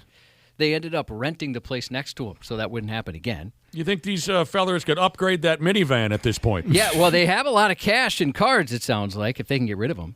Apparently, trading cards are the new gold standard for local bottom feeders. Saturday's strike comes on the heels of a similar heist roughly a month ago in Egan, where thieves cleaned out approximately $25,000 in high-value Pokemon cards from a claw machine arcade. And while Minnesota shop owners are left sweeping up broken glass and counting their losses, card vendors across the Pacific are taking a dramatically different approach to keeping bad actors at bay. Pokemon is escorting its anti-reseller tactics to a point where "gotta scan 'em all" is the new corporate motto. Select Pokemon card stores in Japan are implementing mandatory facial recognition checks, requiring shoppers to pass a scan just to step through the door. Though Pokemon stopped short of explicitly calling it an anti-scalping tool, the tech effectively shuts down double dippers by blocking anyone trying to re-enter for extra purchases. Yeah, Pokemon's gotten out of hand at this point. Well, yeah, it's certainly not a card game anymore. No, it's gosh, an investment. Mm-hmm. And that's one of the things, I mean, these poor local guys, you could just see how defeated the owners were. Mm-hmm. Like, what else can we do? I mean, we've upped security, everything. Rented the place next door. This is crazy. They've done everything they could think of. They're thinking of getting a guard dog now, hoping that helps. Hell yeah. That'd be badass. There were some people at the grocery store around me the other day, and they're all in line for what I imagine. I mean, there's no other card that gets people in line, right? No, it's just Pokemon. Yeah. And they were all at least 40 years old. It makes me feel bad for the kids that can't enjoy it like I did when I was a younger kid. So you were into it?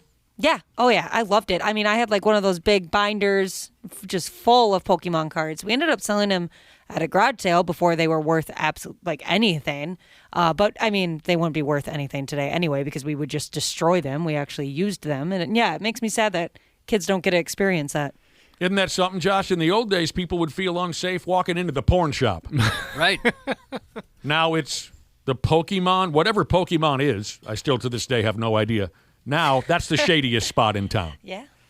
Yeah, it's too bad. I mean, they're doing what they can, and the owner brought up a point like, hey, so we buy this product, and by the time we sell it, oftentimes the value's increased already. It's appreciated. Go back to selling porn. And I don't know if these guys ever sold porn. Oh. Might as well, though. That's not as lucrative as it probably used to be with being so prolific on the internet and whatnot. But, yeah, so they said those losses are just gone, that they could have sold it for more. That sucks.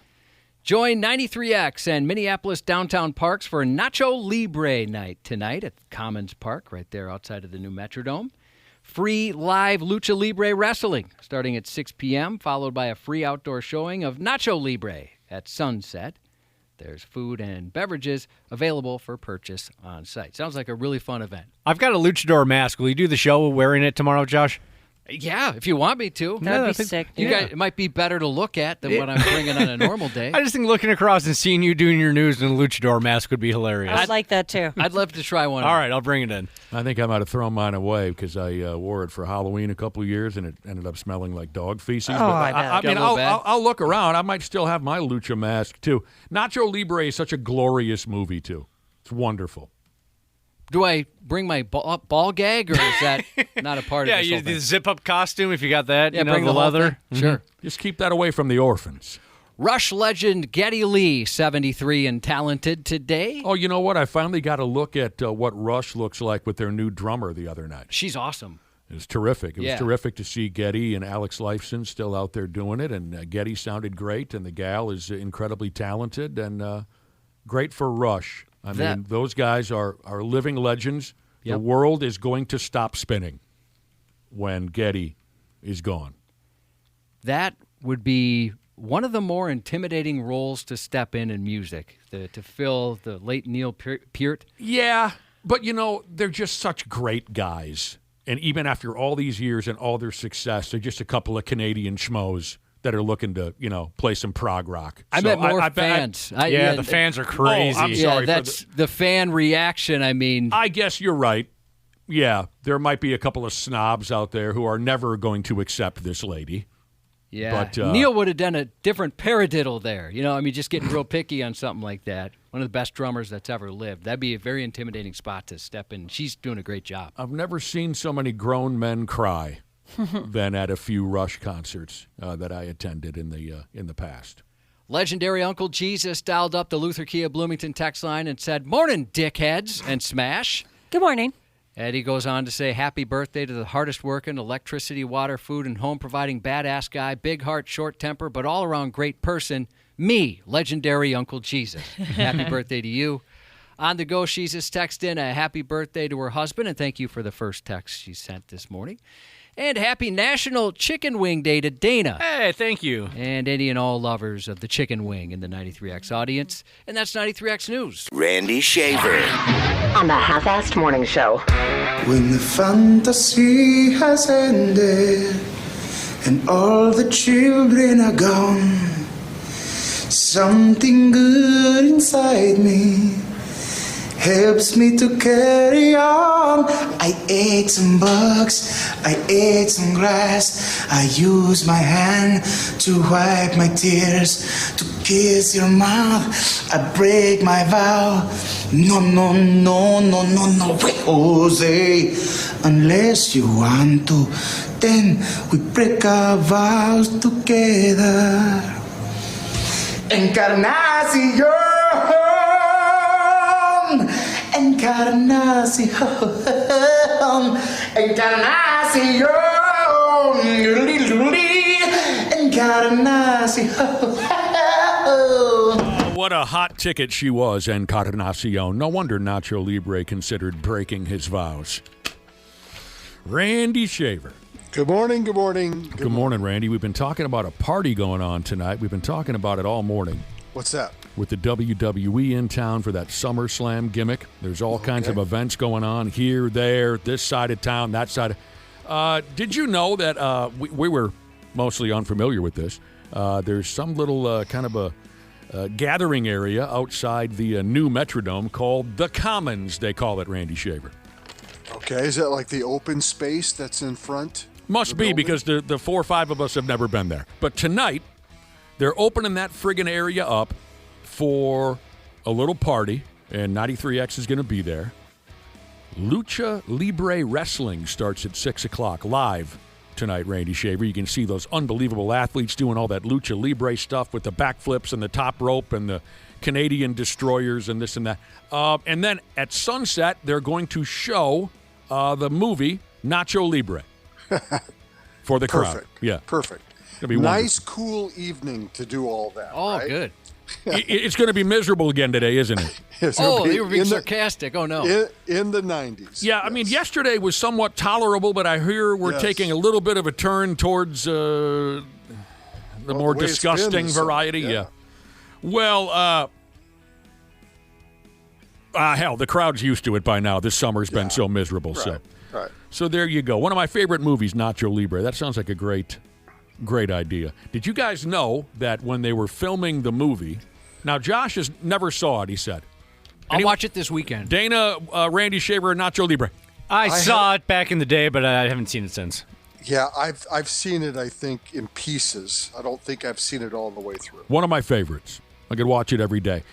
When they were filming the movie, whoever makes these types of decisions, the movie company, whoever it is, they had trouble finding a stuntman body double for Jack Black. Because of the way Jack is shaped, the way he's built. Yeah. Or at least the way he was built back when that movie was made 20 years ago, whenever the hell it was. They could not find a body double or a stuntman to match his body shape. So according to what I read this morning, they hired a guy named Tom who had never been a stuntman or a body double before. But he was just the only guy they could find that could match Jack Black's build. What a gig for your first ever movie job. Yeah, I would say, though, that his employment is probably limited. Well, maybe he just tells Jack Black, hey, bro, keep my phone number. Well, yeah, that's right. Whenever you're in a movie and you need me, call me. And also, if you know the movie, they put on these wrestling shows in this little auditorium in the middle of nowhere. And apparently they had trouble finding just extras, people to hang out and pretend like they were enjoying these live wrestling shows. If you look closely, it says here, if you watch the movie, you can see that some of the extras in the crowd were actually blow-up sex dolls. They looked real, and it was all they could really manage at the time. Huh. Yeah, sometimes you got to do what you got to do. We should do that at our casino broadcast to make it look like it's really packed in there. But advertise it. Look at this friggin' crowd, and they're all so surprised. Why is everybody surprised? Mouths wide open. They all look to be in shock. And they're also welcoming. Yes. Oh, very welcoming. No boundaries. These people have no boundaries at all. They're not asking any questions. Have fun, everyone, tonight at the Nacho Libre party. As you can tell, I'm a fan of the setup. I hope that gets packed. Yeah, I bet it does. Wrestling fans are excited. I'll bet. Is that the same area that will be flooded with people for the NFL draft in a couple of years? Okay. I'll go along with it again because the most of us were not familiar with this little. I think it's the big space that's in front of U.S. Bank. That's that wide open grass space. Okay. Yeah. Maybe where they put tents up, pregame Vikings games and all that kind of stuff. Maybe I did see a couple people vomiting there before the Guns N' Roses concert a few years ago. I just can't remember. Yeah. All right. Well, the Twins started off their latest series by smooth stealing one out from under the Kansas City Royals. Yeah. I think the bigger news yesterday is actually what the general manager said. Okay. And he made it clear they are a buyer. They are not a seller. And you are believing this story. I am believing Okay, good. them. Good. And because I don't think he's going to put something out like that and then change his mind. I don't think that's the right thing to do. They're a half game back of the wild card. They're they're 2.5 back in the division. I'm sorry, 2 games back in the division. That win last night was fantastic to win it in the bottom of the ninth, thanks to Royce Lewis, who's been struggling this year off and on. Actually, it was a pinch hit last night too, or he did pinch hit during the game. He came in the 7th inning or something like that. Yeah, he didn't even start the game. So I think that's the big news. The news is they're looking for bullpen help, which we all knew that was part of it. I also think they may have to investigate getting an everyday player or someone that can play every day. Because if Buxton is not, if he's going to be off and on the IL for the next 2 months, as they make a run for this thing, that's not going to work. They're going to either that or they call some guys up, right? Which they have potential for sure in St. Paul to do. Mm-hmm.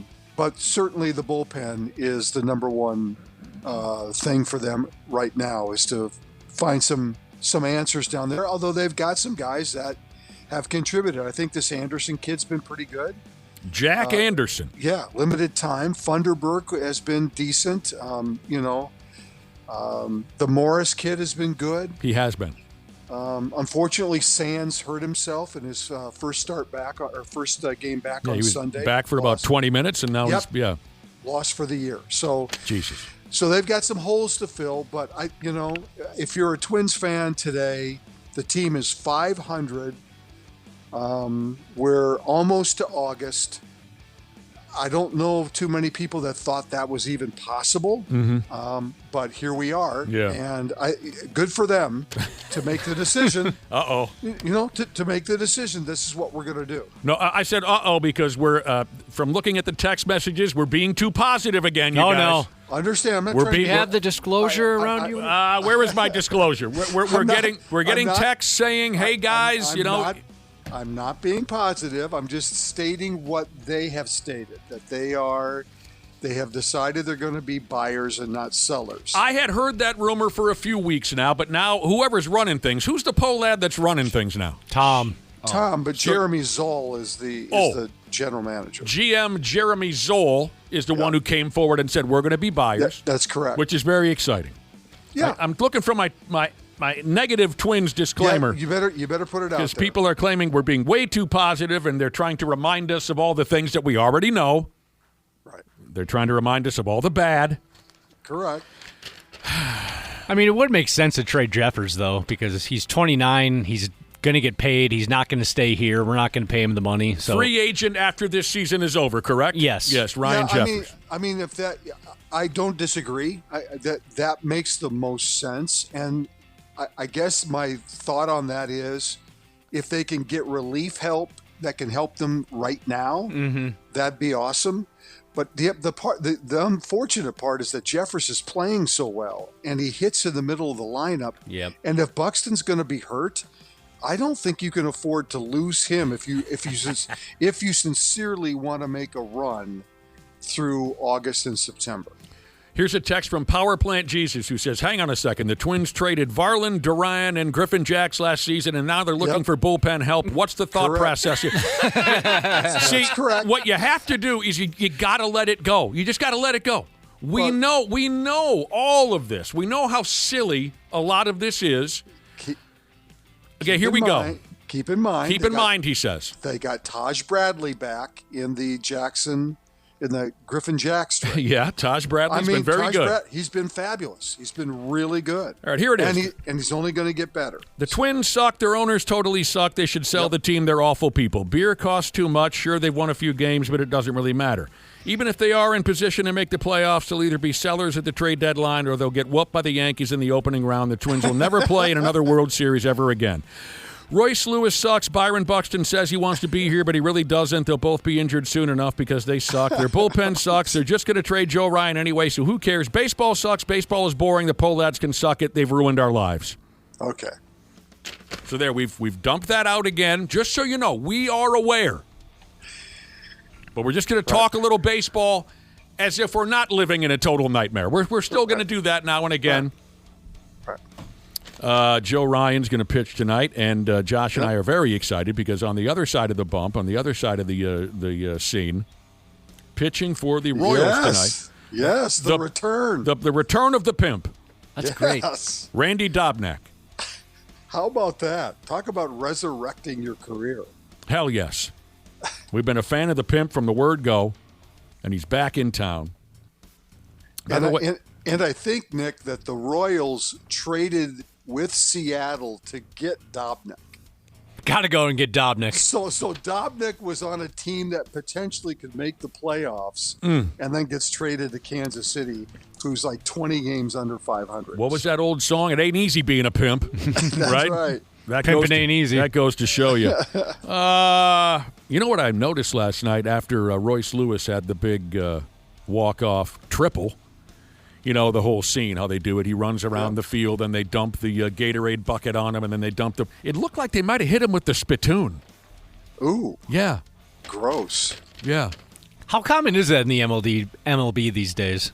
Very uncommon, I would imagine. I thought there were rules against it. Maybe they just hide it. It looks like they hit him with the spit bucket.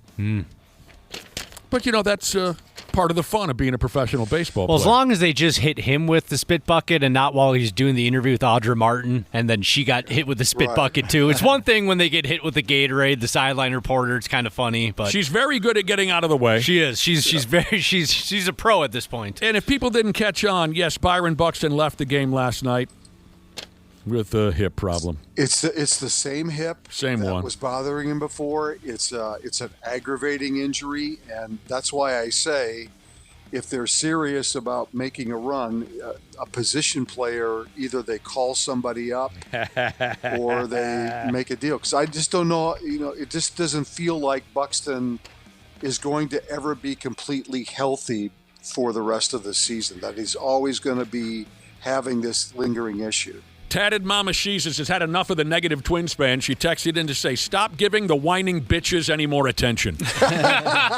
Amen. And I don't mess with Tatted Mama Jesus because she's tatted up. Yeah. She's tatted up. She whored. How about this from a listener who texted in? Okay, so tonight, Royals Twins Game 2, Joe Ryan and the Pimp. And Randy said, maybe they're looking to be buyers. Exciting. Well, that's not what I said. That's what Jeremy Zoll said. Sure. You don't want to get yourself in trouble, I understand. Well, I'm just saying. No, I know. I'm saying what the general manager said after the game. You're saying what the other guy said, and then you said it, I said it. How about a shout-out here? A listener texted in and said, can I get a shout-out for my Beer League Softball Club, who won the championship last night. So, yes, congratulations. This must be a co-ed club, Josh. They call themselves Balls and Dolls. I'm just assuming that must mean it's a co-ed.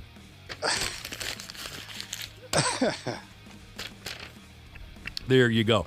Last night, Blue Jays starting pitcher Shane Bieber walked. Oh, boy.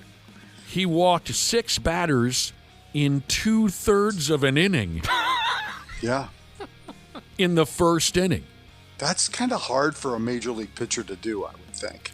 Well, after the game, Bieber's manager, what's the Blue Jays skipper again? Frank Drebin?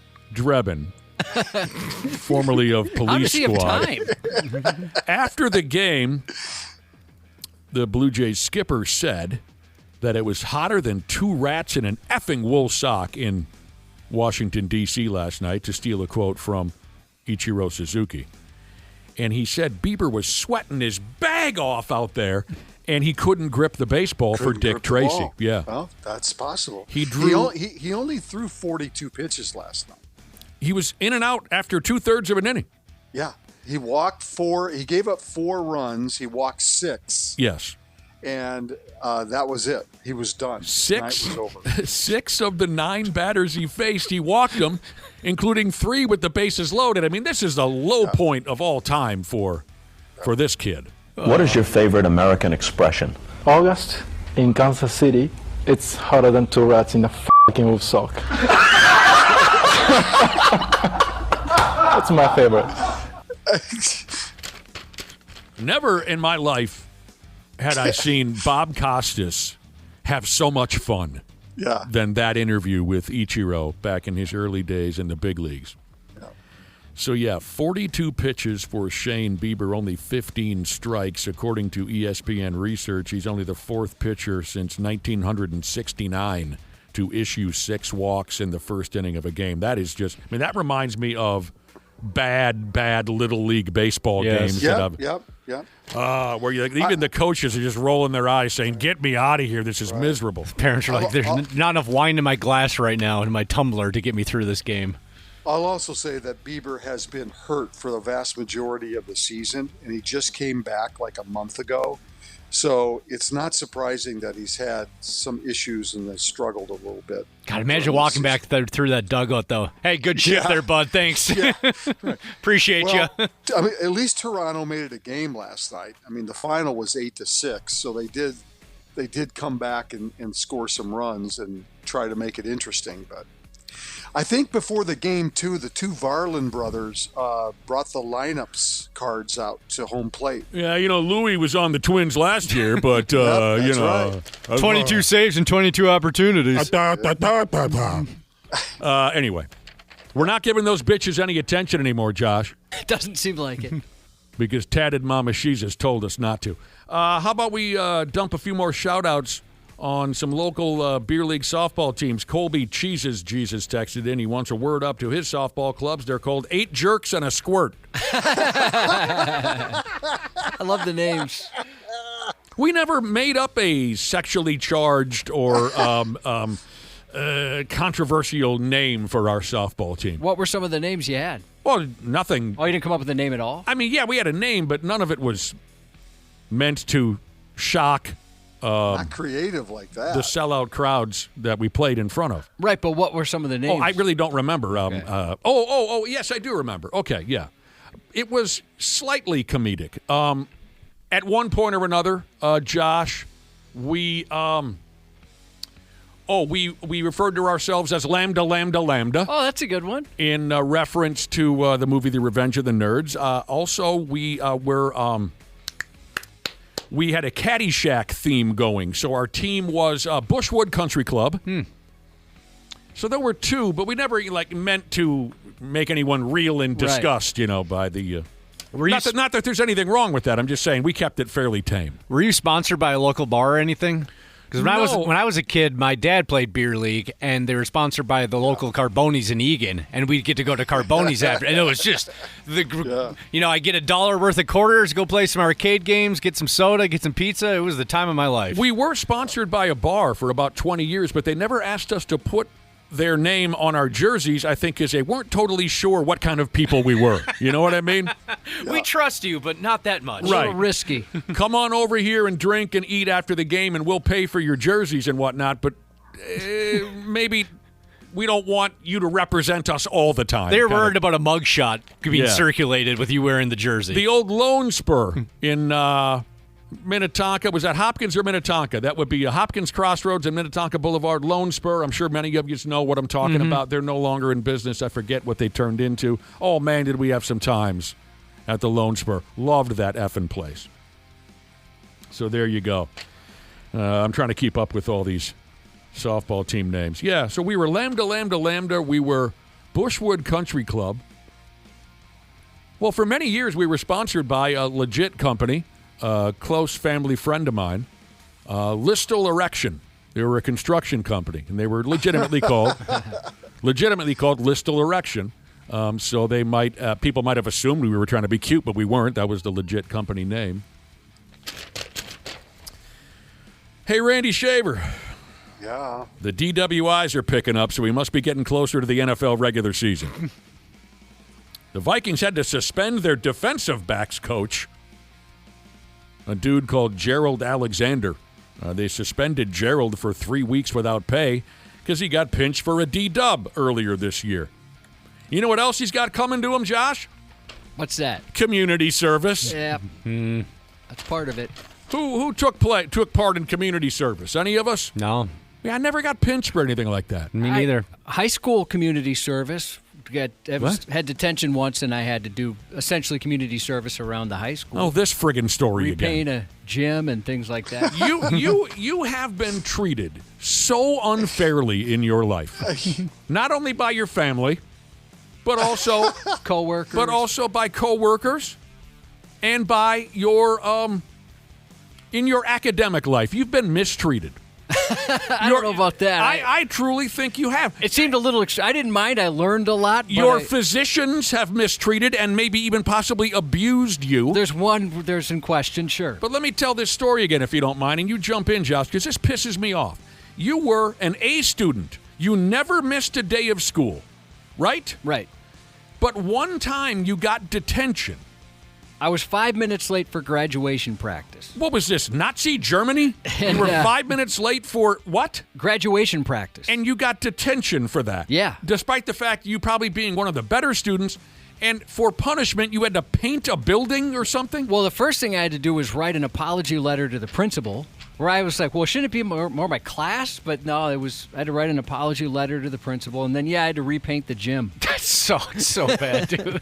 But I learned a lot about chalk lines and taping. I mean, chalk lines, that comes in handy. Exactly. I know you don't for your next career. Yeah. I know you don't want to be a martyr. You don't want any attention on you. You don't want to be treated differently, and that's a credit to your personality. But I get pissed off when I hear these stories. One of the best students in your class was 5 minutes late. He's got to paint a building. What are you people, insane or something? F off. It seemed like kind of extreme, but Jesus, I was in detention every friggin' night, and I never had to paint a building. It's funny. A few people are texting in saying they had various forms of community service, and they also found a way to enjoy it and learn new skills. I mean, I had plenty of friends who got minor consumptions and minor possession, and they would have to go through with community service. So maybe this Gerald Alexander character that works for the Vikings, maybe he'll end up on the side of the highway stabbing trash with the 15-year-olds. Right. I don't know. Yeah. If he does, I hope he wears a Vikings jersey so we'll recognize him. We know when we who he drive is. By. So, I mean, a lot of them, thinking back, a lot of my buddies, had to stab trash. But the one that I liked the most, that I thought was kind of the most medieval treatment, 16-year-old kid got a minor possession, and they had to go to Lake Independence. Beautiful, by the way. Beautiful area. They had to go to Lake Independence like right at dawn on a Saturday morning when it was still kind of cool out, right? and they had to walk up to their neck in the water and then rake the trash back onto the beach. Oh, miserable. All the way around the lake. Walk on in up to your neck and then rake back whatever beer cans and condoms might get caught up and then bag up the trash. I had to clean a church for like. Was Josh painting the 2-3 walls weeks. in there while you were I had to could clean do a it. church? Yeah, I got Well, how caught. dirty does a church get? I had no idea. But me and the janitor were Beer homies. cans, condoms? No, I just did a lot of vacuuming. Yeah. It was like a ridiculous amount of vacuuming. Did It was you- for like a week or so every day. Did you give the Father, Son, Holy Spirit whenever you... No, I did feel weird being in there because you guys know I'm not very religious. You get a little hot? Is that the same church parking lot you hooked up in? No, God, no. But yeah, no, me and the janitor, we were homies. He made us like a huge pitcher of lemonade every day. And at the end of it... Did he call it Jesus juice? No, thank God he wasn't weird like that.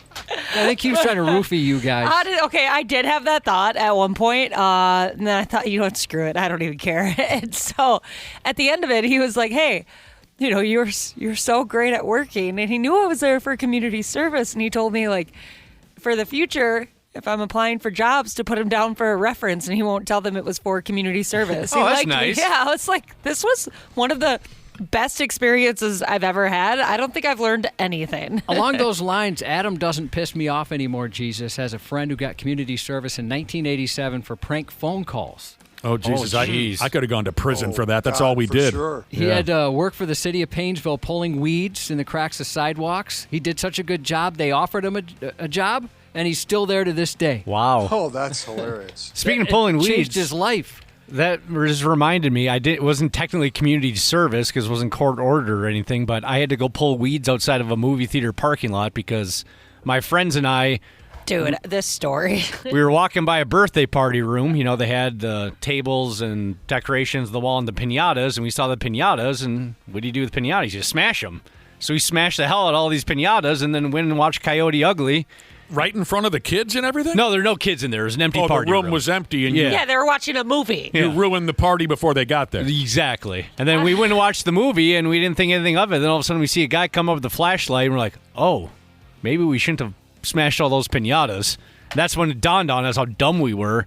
Yeah, they pulled us in the back room. They called our parents, and they said if we came back and did manual labor, they wouldn't call the cops on us. That makes me irrationally angry, that story, because it did before I had a kid, but now that I have a kid and I'm planning a birthday party for him, it's so much effort, Dana. So much effort. And if I walked in and somebody crushed my kids' piñatas, there would be community service. You'd be dead. Are you going to have to bring Dana his own piñata for this party just so he doesn't ruin it for everybody Yeah, else? I should. What if that just becomes my thing as a 41-year-old? I just go around ruining kids' birthday parties. I'll get you a little Fast and Furious piñata. Thank you. Steelers fan Jesus said that they had a buddy who had to hand paint fire hydrants. Oh, yeah, I remember that one. Yeah, a few of my friends had to paint fire hydrants. Those are hand painted? And he said they followed him around, and when he'd walk away from it, they'd push crushed leaves in the wet paint and said, God, we were dicks. Who did? They did what to him? They would follow his buddy around. Who's they? His buddies? Steelers fan Jesus said he had a buddy. Oh, he would do this to his friend. Right, so they would follow him around, and then they would put the crushed leaves in the wet paint, so he'd have to do it all over Start again. all over again. Yeah, a few people that texted in. They had to mow lawns. One guy had to sort batteries at the recycling center. Like car batteries, I imagine he means. It is kind of funny because they give you options. Like, or at least that's how it was for me. They were like, hey, so there's like these 3 things or 4 things you can do. Pick one. Yeah, community service. So this Vikings defensive back coach, Gerald something or another, got a D-dub. He's been suspended without pay. Another one of these deals, 4 o'clock in the morning, and his vehicle is stopped in the middle of an intersection, and the sumbitch is out cold. What the hell are you doing? He spit more than twice the legal limit. He feels terrible, this and that. I'll never get that. Josh said he had audio of Tony Romo's DWI. What happens here? Yeah, so the police released the body cam video. Is he What's that? Is he combative? No, not really. Oh. No, not at all. Really. You seem very confused. Yeah, you seem more confused. There's a kind of a funny part at the end of one of these here. So here he is on the side of the road. Where are are you coming from? The golf course. And I'm going to meet Grandma and Grandpa. I'll take a driver's license from you. You got it. How many drinks have you had? 0. Turn around for me. So he says he has 0 drinks. It was tough to hear there. He's on his way to his grandma and grandpa's house after the golf event. And then here he is back at the station. Willing to submit to a PBT? What is that? Machine that you blow in? Oh, no, we're not doing that. Okay. I've already heard from all the lawyers. Don't ever do that. Okay. Did I pass this test? Turn around. No, I didn't, huh? I love him. I love What him did he now. say? I missed that. I'll play it again. Yeah. Willing to submit to a PBT? What is that? Machine that you blow in? Oh, no, we're not doing that. Okay. I've already heard from all the lawyers. Don't ever do that. Okay. Did I pass this test? Turn around. No, I didn't, huh? Oh, so no. No, I didn't. Hey, that's what we've been told, though, right? Tony Deny Romo. the breathalyzer until they bring you to the station. We have been told by lawyers, on the side of the road, deny it, and then go back to the station. What I found I interesting don't- from I the think I would video, fold. Josh, I don't know if you saw this part, but when she initially asked him to get out of the car, he goes, well, I'm going to call my lawyer first, and she refused to let him do that. I thought that was what you're supposed to do.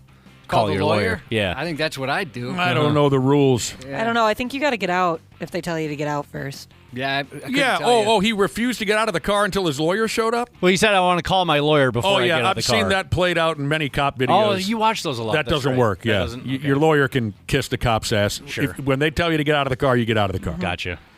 Now Remember I the news story we talked about a few weeks back about the guy who pretended to be a lawyer and he showed up to try and get a friend out of trouble, put on a suit, and the cops were even like, what is happening here? Like, this has never happened where a lawyer shows up in the middle of the night in a suit. Jesus. And the lawyer's like trying to quote statutes and stuff, and he's got it all wrong. Or I should, the lawyer, quote unquote. That'd be fun, though. That's ballsy. It's so stupid and arrogant. He had a suit on. Yeah, he put a suit on. Yes, that's right. I am a lawyer. Yeah, obviously, I have a suit on. Now, I can't remember. Did we know this already? Did we know that total wacko Adrian Peterson is going to get tossed into that Vikings Ring of Honor thing? Did we know that already? Yeah, we did. They just announced the game, which is going to happen. Oh, they Correct. announced the date. They settled on a date, November 9th, there at the new Metrodome before a Vikes game. They're going to... Okay. I knew there was something there. Solid player. I just don't trust the guy. His behavior worries me. Yeah, get him a driver for that weekend. Yep. Solid player. He'll be the 29th member of the Vikings Ring of Honor. I'm already bracing myself for when they hand him a microphone. Maybe they'll skip it. Maybe they won't give him a mic. I don't know. Vikings offensive tackle Brian O'Neill, he's going to work here in town for a little while longer. It says here they signed him up to a 4-year contract extension, Randy Shaver. Yep. The article says here that O'Neill has been a stalwart on an offensive line that has otherwise kind of sucked for a few years now. That's funny. They've had a lot of moving parts, whether it's injuries or just not very good play. So. Cubby and I are big fans of former NFL wide receiver Plaxico Burress. We love the guy. We just talked about him a few days ago. I don't remember why, and it doesn't matter. But this is cute. Plaxico, he played 1 year with the New York Jets, if you remember. He recently went on some friggin' podcast. And he said that playing for the New York Jets, as if people haven't already kicked the New York Jets nuts in over the last 20-some years. He said playing for the New York Jets was like waking up in prison every day, and it also made him feel like a loser. What was worse, playing for the Jets or prison? So they're both kind of similar because when I walked in the prison on my first day, I was like, damn, man, you are a loser. And I had the same damn feeling every day I walked through the door with the Jets. I'm like, damn, I hope we can win this weekend. Loser. That's great. When I walked in, I said to myself, man, you are a loser. Oh, man. He talked about the shooting. You know, we accidentally shot himself in the leg at the nightclub in New York, and he cleared something up. Out of a 13-year career, I never went out during the week. On this one night, I made a decision to carry my firearm and go into the city and just kind of change my life at blink of an eye. There was one report that you were wearing sweatpants. I know that sweatpants look. I didn't see somebody. I did not have on sweatpants. No. And I was like, why would a dude carry a handgun with sweatpants? Can you just confirm? I was not wearing sweatpants. I was wearing jeans with a belt. I don't know if that makes it any better. He's funny. Yeah, he is. Oh, wow. Looking at our text machine, man, a lot of our listeners have had to perform community service. No doubt. A lot. There's a lot of good stories coming in. They're raking yards. They're painting this. They're mowing that. They're pulling garbage out of a lot of them. Well, that's what you got. You know, back in the day when you'd get those minor consumptions and minor possessions, I was pretty good. I was excellent at evading that. I was very crafty in making my escape from certain situations. Or, of course, we were told, I think my old man was the first one that dumped this information on me and my pals when we were 15 or 16. He said, if the cops show up, just walk out like you've done nothing wrong. Don't run. Yep. Mm-hmm. A lot of you guys who did community service, I bet you ran. Yeah, I never got a minor. It's very, very surprising. I know. Yeah, how did the three of us never get minors? It got real close once. I actually blew into a breathalyzer, but then one of the girls that I was with, who was also drinking and did not blow zeros, she was on the A honor roll. She was in all these special classes for smart people, and they didn't want to give her a minor. And they knew that if they gave me one, they have to give the other girls one too. You can't just single one person out.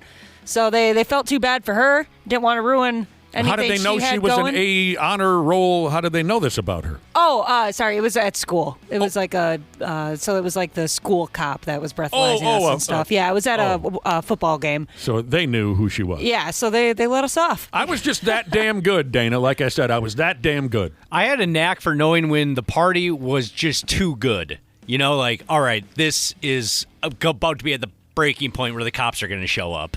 I got peed on once, though. Oh, that ain't good. Standing under a deck or something? No. But by who?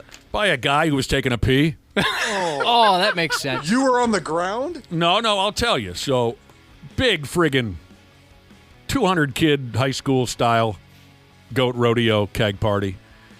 And this was one of those deals where the cops come to the door knocking with their nightsticks, and we just looked them right in the eye and said, go F yourself. We're not letting you in. There was something that kicked in the late 80s. There was something that kicked in, some kind of a law where you had the right to not allow them in your house. Now, I'm not a lawyer by any stretch of the imagination. All I remember is it seemed to me that suddenly we had this card to play where a year prior, if the cops came, you had to let them in. But something happened where now we were able to just say no. And they stayed there. They just stayed there's a cop standing at every window, peering in. And we just kept taunting them, drinking in the window, blow me, you can't come in. That was our thing. Somehow, some way, some idiot allowed them to come in the house. Mm-hmm. And they were pissed off. Understandably. We were taunting them for hours. And so they wanted to hand out a ticket to every friggin' kid. And they sat everyone down and said, you're not going anywhere until we ticket every one of you pricks. Well, me and three friends kind of eyeballed each other from across the room like, we're going to go. We're going to run. I guess this was the one time that I did run because it appeared like all hope was lost. And a couple of my friends had multiple tickets, and they were like, dude, I can't get another one. So we all agreed on three we're going to run like hell. And so we did. 1, 2, 3, 4, 5 of us all popped up, ran for this sliding glass door. And when I came out the sliding glass door, it just so happened one of my classmates was taking a piss, off the deck. And I ran right through his urine stream. It hit me right in the, right across the chest. So I got pee on me, but I got out of there. You got your freedom, but you also got peed on. Oh, I would love to see that because you're just everyone else is just sitting there accepting their fate, and all of a sudden you five just pop up and run for it. And we were fast too back then. We were good. I had a buddy who I still give him credit for this move. He got a minor at one point in college, freshman year maybe, and when he would go to parties, he would carry the citation in his pocket.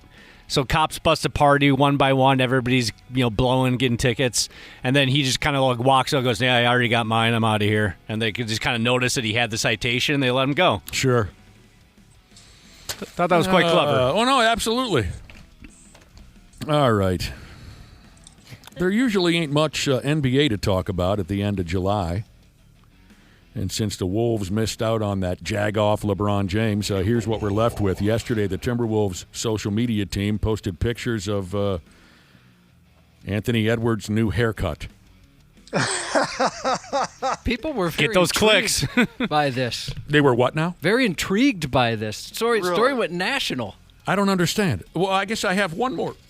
I have a little bit of information here that might be interesting, but why is everyone so interested in his new hairdo?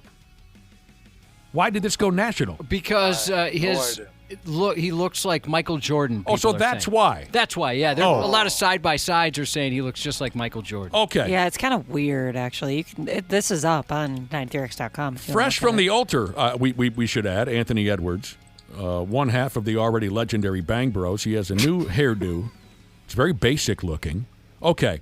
So that's why folks say he's got an MJ, a Michael Jordan vibe going on with his new haircut. And some of the side-by-sides or people that combined the photos of the two, it is pretty striking. I've never noticed that before. I never noticed that he looks anything like Michael Jordan, and I'm wondering if some of those side-by-sides, Josh, were kind of doctored. I was wondering that if there was some AI as well, but... I don't think he looks that much like Michael Jordan at all. But anyway, so I was unaware of this. With all that said, I was unaware of this. There are some folks, this has been going on for years, I guess. There are some folks that believe that Anthony Edwards is truly Michael Jordan's son, but Ant and MJ are keeping that secret to themselves. You know, the conspiracy theorists, they'll touch on everything. Yeah. So, Randy Shaver, is there a possibility maybe that... I don't think so, but I can see I see the resemblance in the haircuts. I just don't Just the haircut? That. Yeah. I don't think they look alike in the face. I don't think so either. In the face. Nothing wrong if Anthony Edwards can play like Michael Jordan for the rest of his career. I think we'd all be ecstatic. Well, sure. What are you talking about? And he's on his way. So Adam, it's hard to believe this is going to be year 7 for Anthony Edwards. I know. Think about that. This is his 7th season. Time has flown the F by. Crazy. So much banging. Adam doesn't piss me off anymore, Jesus. He wants to know if that's where my pee fetish started. When I Oh, you have mentioned before you like water sports. It's been involved. I don't know, it could be. It could be the source of it. Never thought about it. I'll speak to my psychologist about that. So there you go, Randy Shaver. Oh man. Lynx win last night. They're 23-6 on the season. Nice. And they are rolling. Rolling like their name was James Brolin. They've won 8 straight games. They're going to win the whole schmear. I'm even hearing trade deadline rumors about the Lynx these days. I can't imagine they need anything at this point. Why would you tweak a damn thing? Yeah. Do the Pohlads have any say in that? Do you have to read a disclaimer for that? You might need a new disclaimer. Woo! All right, Randy, have a good day. You bet. See and we'll talk to you. What the hell day is it today, Josh? Today is Wednesday. We'll talk to Randy tomorrow, which will be Thursday. We'll be back with some more garbage here in a few minutes on the Half-Assed Morning Show. Hey, it's Dana, Smart Club member of Standard Heating and Air Conditioning. When your AC isn't working, everything just feels off. That's why I trust Standard Heating. They're fast, reliable, and make it easy. So it's just one less thing to worry about. And if you've never tried them before, now's the time. Get $75 off your first service or tune-up. And while you're at it, mention 93X. StandardHeating.com, providing the comfort you deserve since 1930.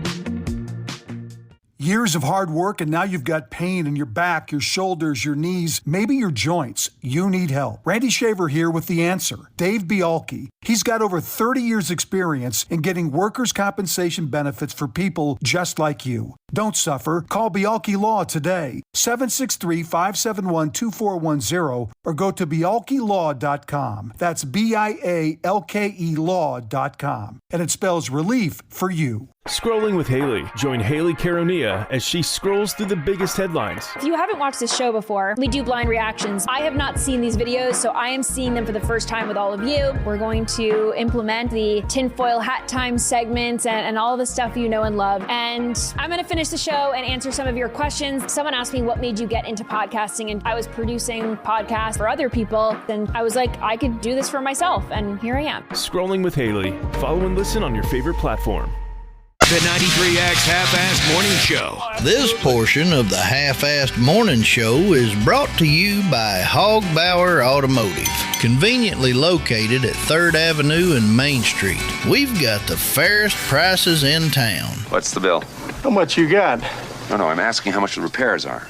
I'm asking you how much you got. As you heard, all services are haggle-free. Look, I don't have time to play around, okay? So how much is it? All of it, boy. Mention 93X for our special on premium blinker fluid. Hogbauer Automotive, 3rd Avenue and Main Street. Visit hogbauerautomotive.com or I got ripped off at hogbauerautomotive.com.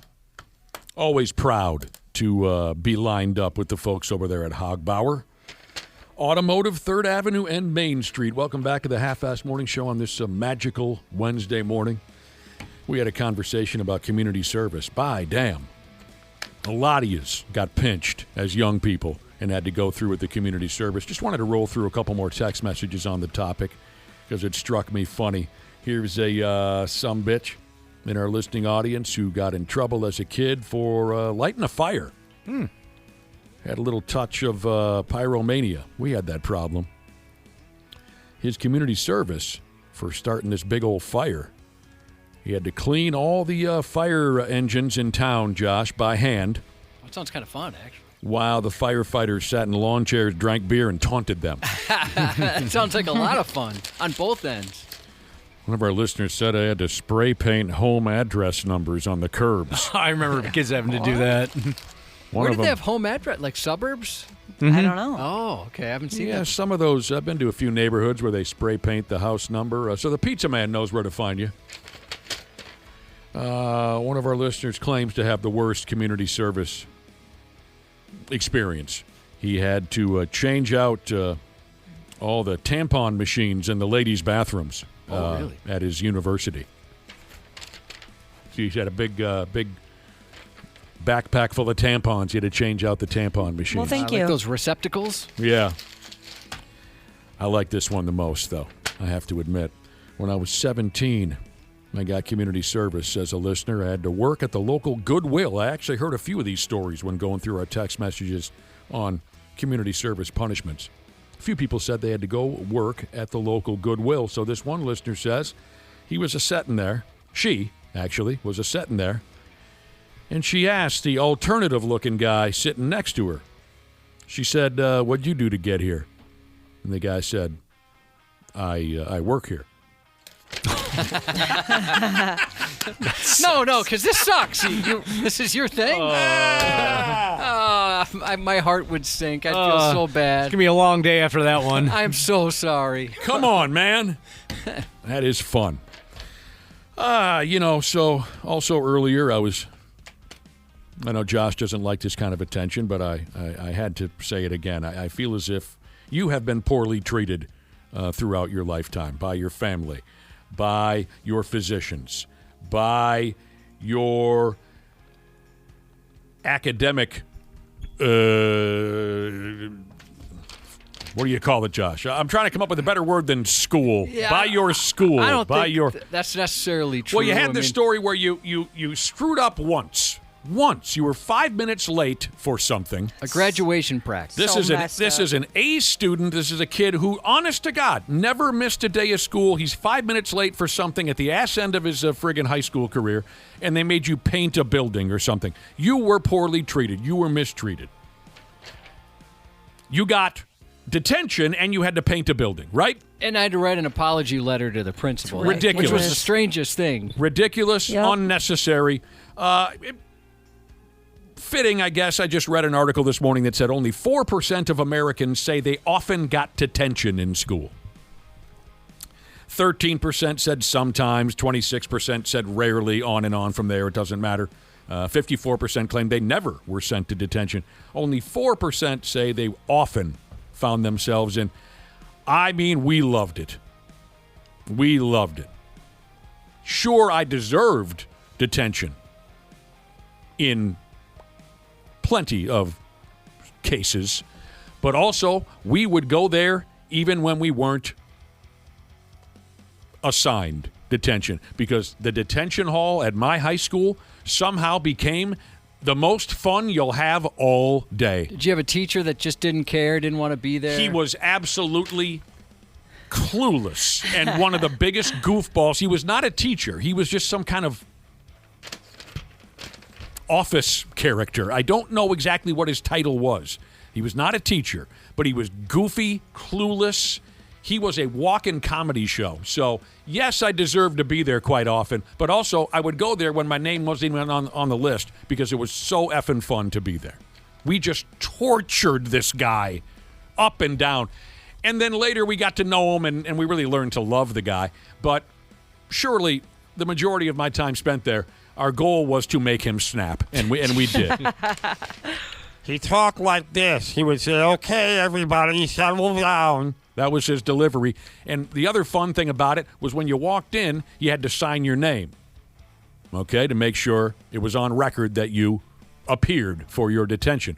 So we would put fake names on the list, and he bought it every time. Okay, everyone settle down. Axl Rose. Is Axl Rose here?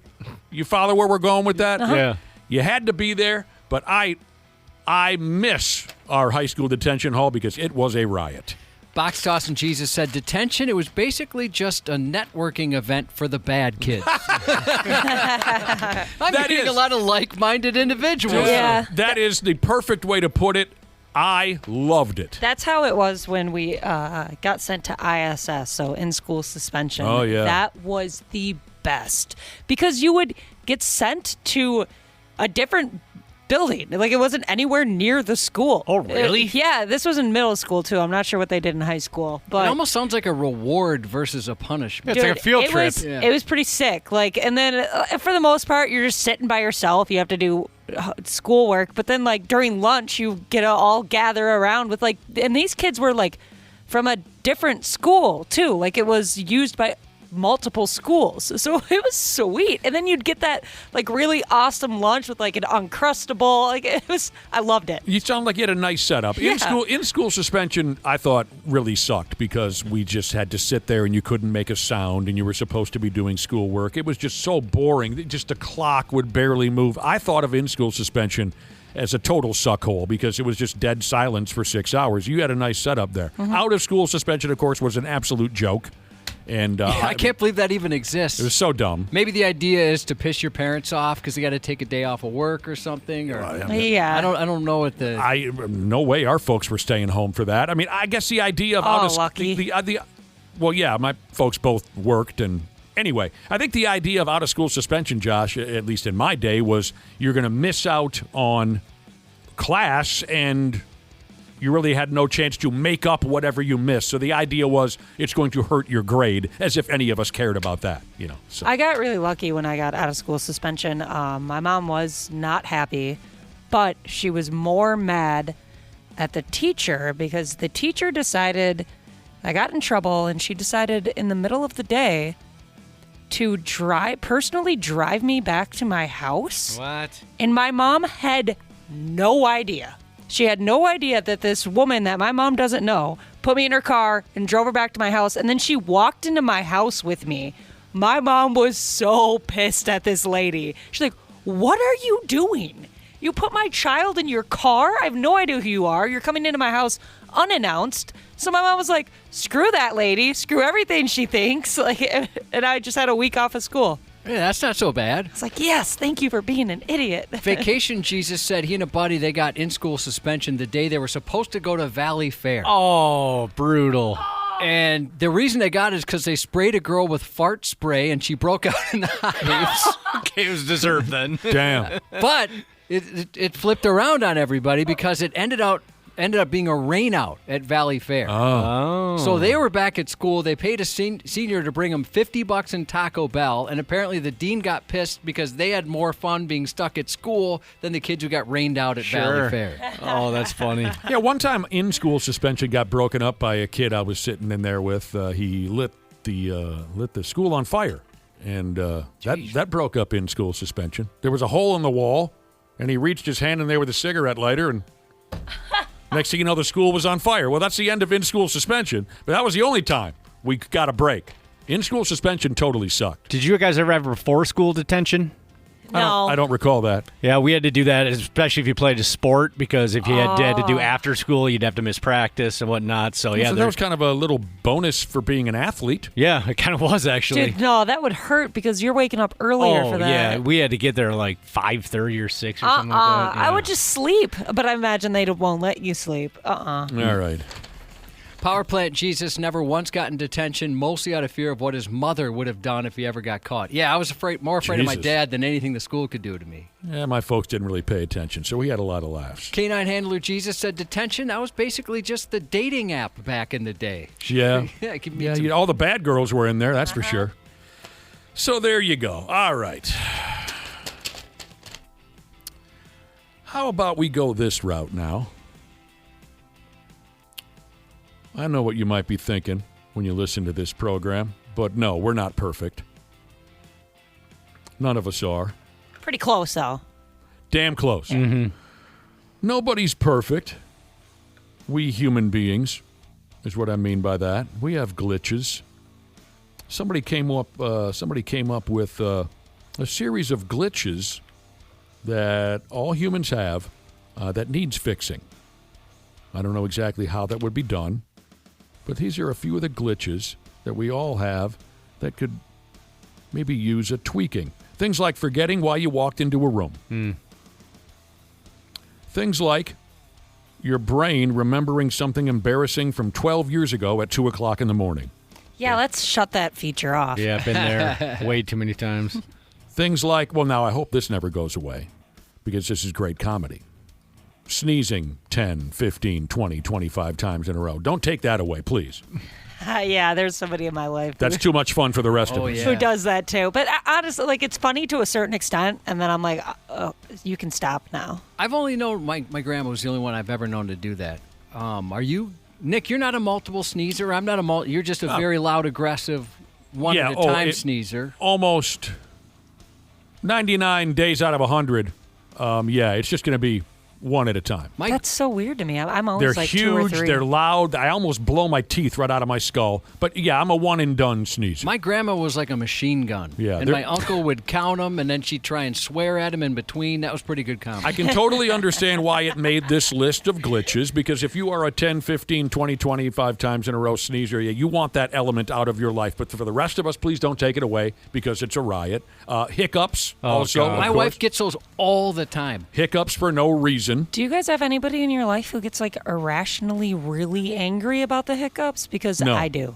No. I live am with that him, person, and actually. it's weird. He gets mad about hiccups? I just, I don't want to be anywhere near him when he gets the hiccups.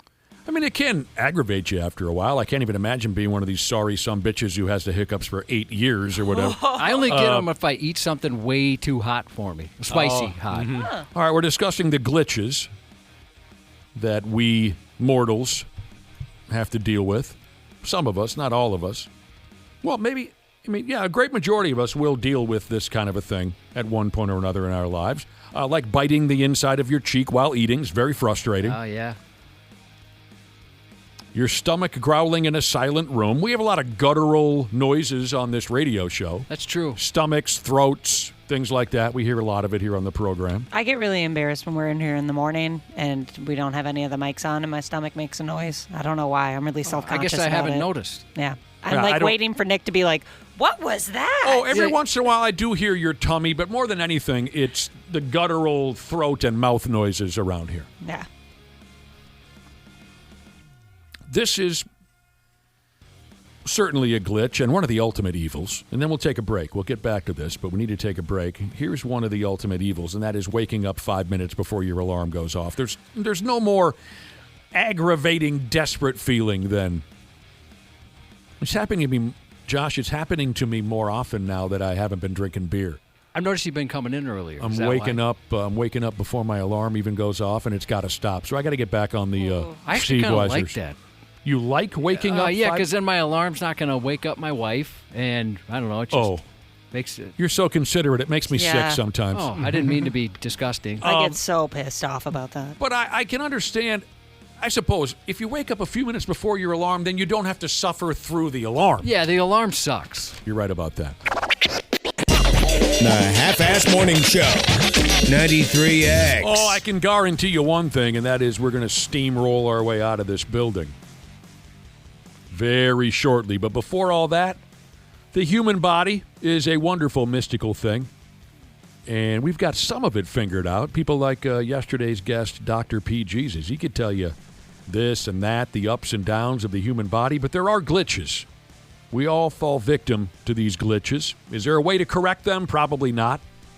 Prayer, perhaps? Good start. You could get down on your damn knees and pray, I suppose. In a lot of cases, there ain't a damn thing we can do about it. They just happen. Here are some more glitches with the human body that a lot of us have to try and manage. We started off with things like forgetting why you walked into a room, your brain remembering something embarrassing from 12 years ago at 2 o'clock in the morning, for Christ's sake. You're still tortured by some dumb, embarrassing moment you can't stop thinking about. Sneezing over and over again, hiccuping over and over again, biting the inside of your yap when you're trying to have a meal. Your stomach growling or neck noises in a silent room. Everyone looks at you like you're some kind of an animal. Waking up 5 minutes before your alarm goes off. Yeah, that totally blows. Here's some more. Losing your train of thought mid-sentence. Oh, that's the worst. I mean, that is just so terrible. Yeah, I don't have that problem as often as, and I'm sure you've noticed, I'm unable to come up with the word that I'm looking for. Yeah. If I start a thought or start a sentence, I usually can find my way to the bitter end, but it's when that friggin' word, I just can't find this sumbitch. Listeners have texted in with their ideas on glitches of our otherwise perfect and gorgeous human anatomy or human setup altogether. Someone texted in about walking farts. What? My dog gets those. The walking fart. What is that? The beef walk. When you take, No, when you're walking Dana. across the room and it burp, burp, burp, burp. Every step you take, the walking fart, nothing? My dog has one of those going up and down stairs. It's a sight to see. It's funny when the dogs do it, yeah. Random eye twitches, Charlie horses. Cramps, is that what a Charlie horse is? Right, a cramp? Cramp. Yeah, eat your bananas. Brain freeze, or is that the ice cream thing? Yeah. I've never Okay. gotten that. I just get the throat freeze. You haven't had a brain freeze? Oh, that's terrible. Like behind your eyes, it just kills. Yeah, no, never. It's just like when your throat gets that cold and it feels like the only thing I can do is just scream. Random eyelashes or hairs in the eyes. Oh, that Always makes me the eyes. violent. It's like a doll's eyes. Very lifeless eyes. Stupid eyelashes. Sometimes I just want to cut them off. Glitches. How come as soon as we get home we got to take a pee? What's this one say? Oh, your body deciding it itches somewheres the second you have your hands full. Oh, my God, yeah.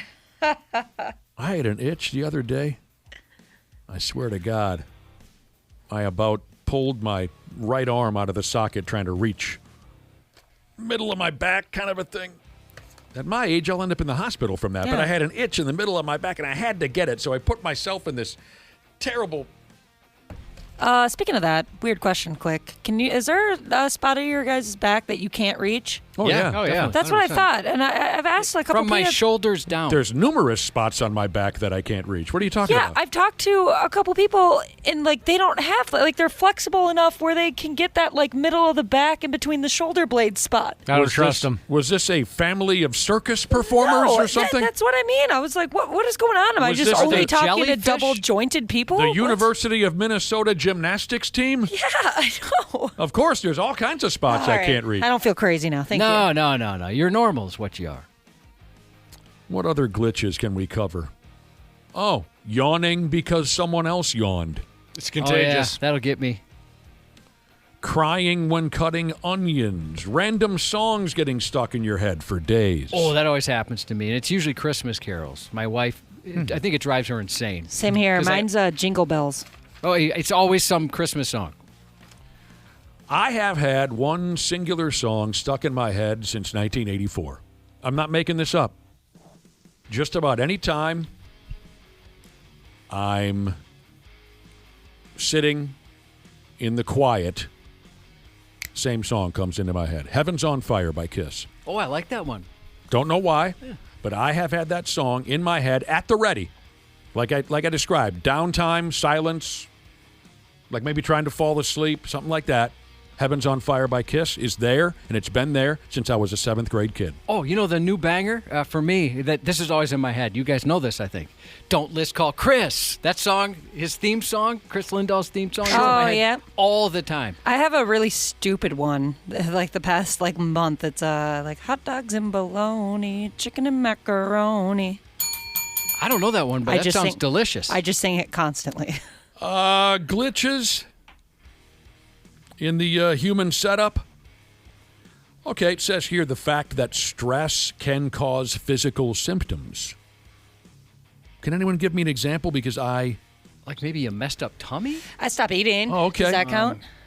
I guess if I Yeah. go through something that's very stressful, I do as well. I suppose- I'll lose weight kind of quick. Yep. I suppose some people, yes, stress can cause stomach issues. You sweat. Maybe you break out in pimples. Oh, okay, yeah. I guess the only thing I can think of is like tummy issues, but I'm sure there's more. A lot of folks texted in about the NRB and unannounced Code Browns. Oh. The little glitches, Cubby. We'll get through it.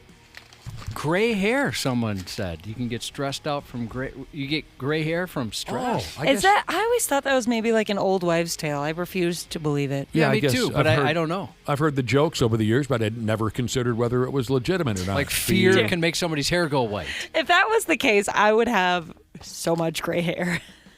From stress? Yeah. Feel my heat taking you higher. Burn with me. Heaven's on fire. Paint the sky with desire. Angel fly. Heaven's on fire. I'm not making it up.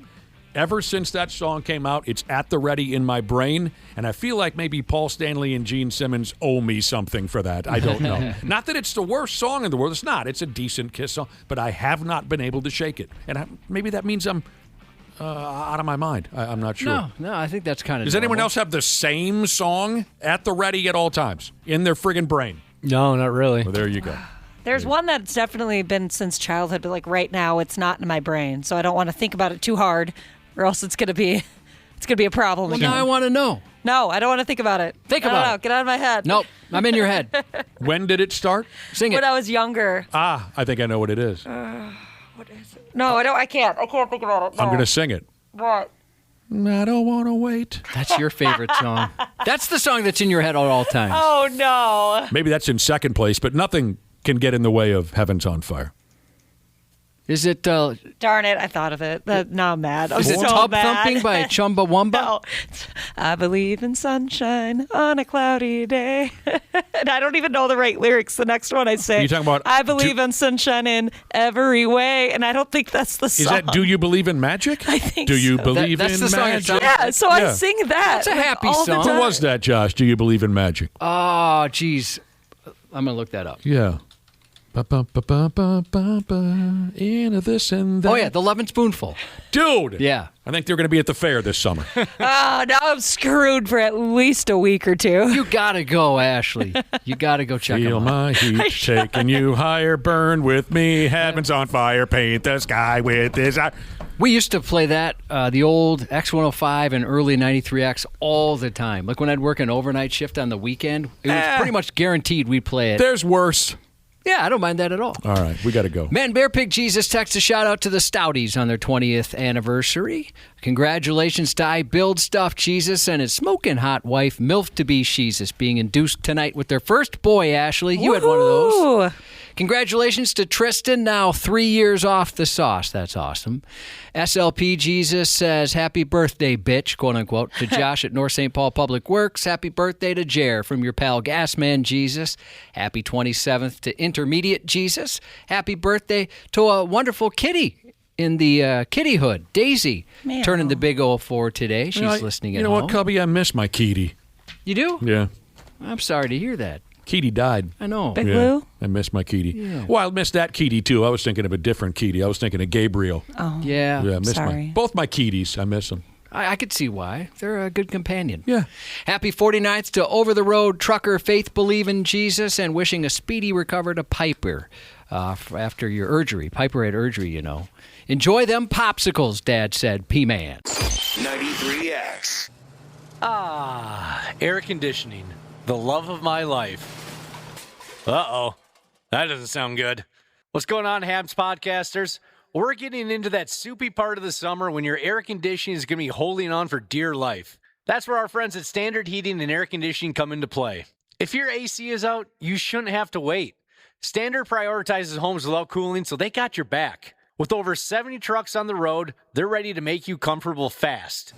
That's better. Schedule now at standardheating.com, providing the comfort you deserve since 1930.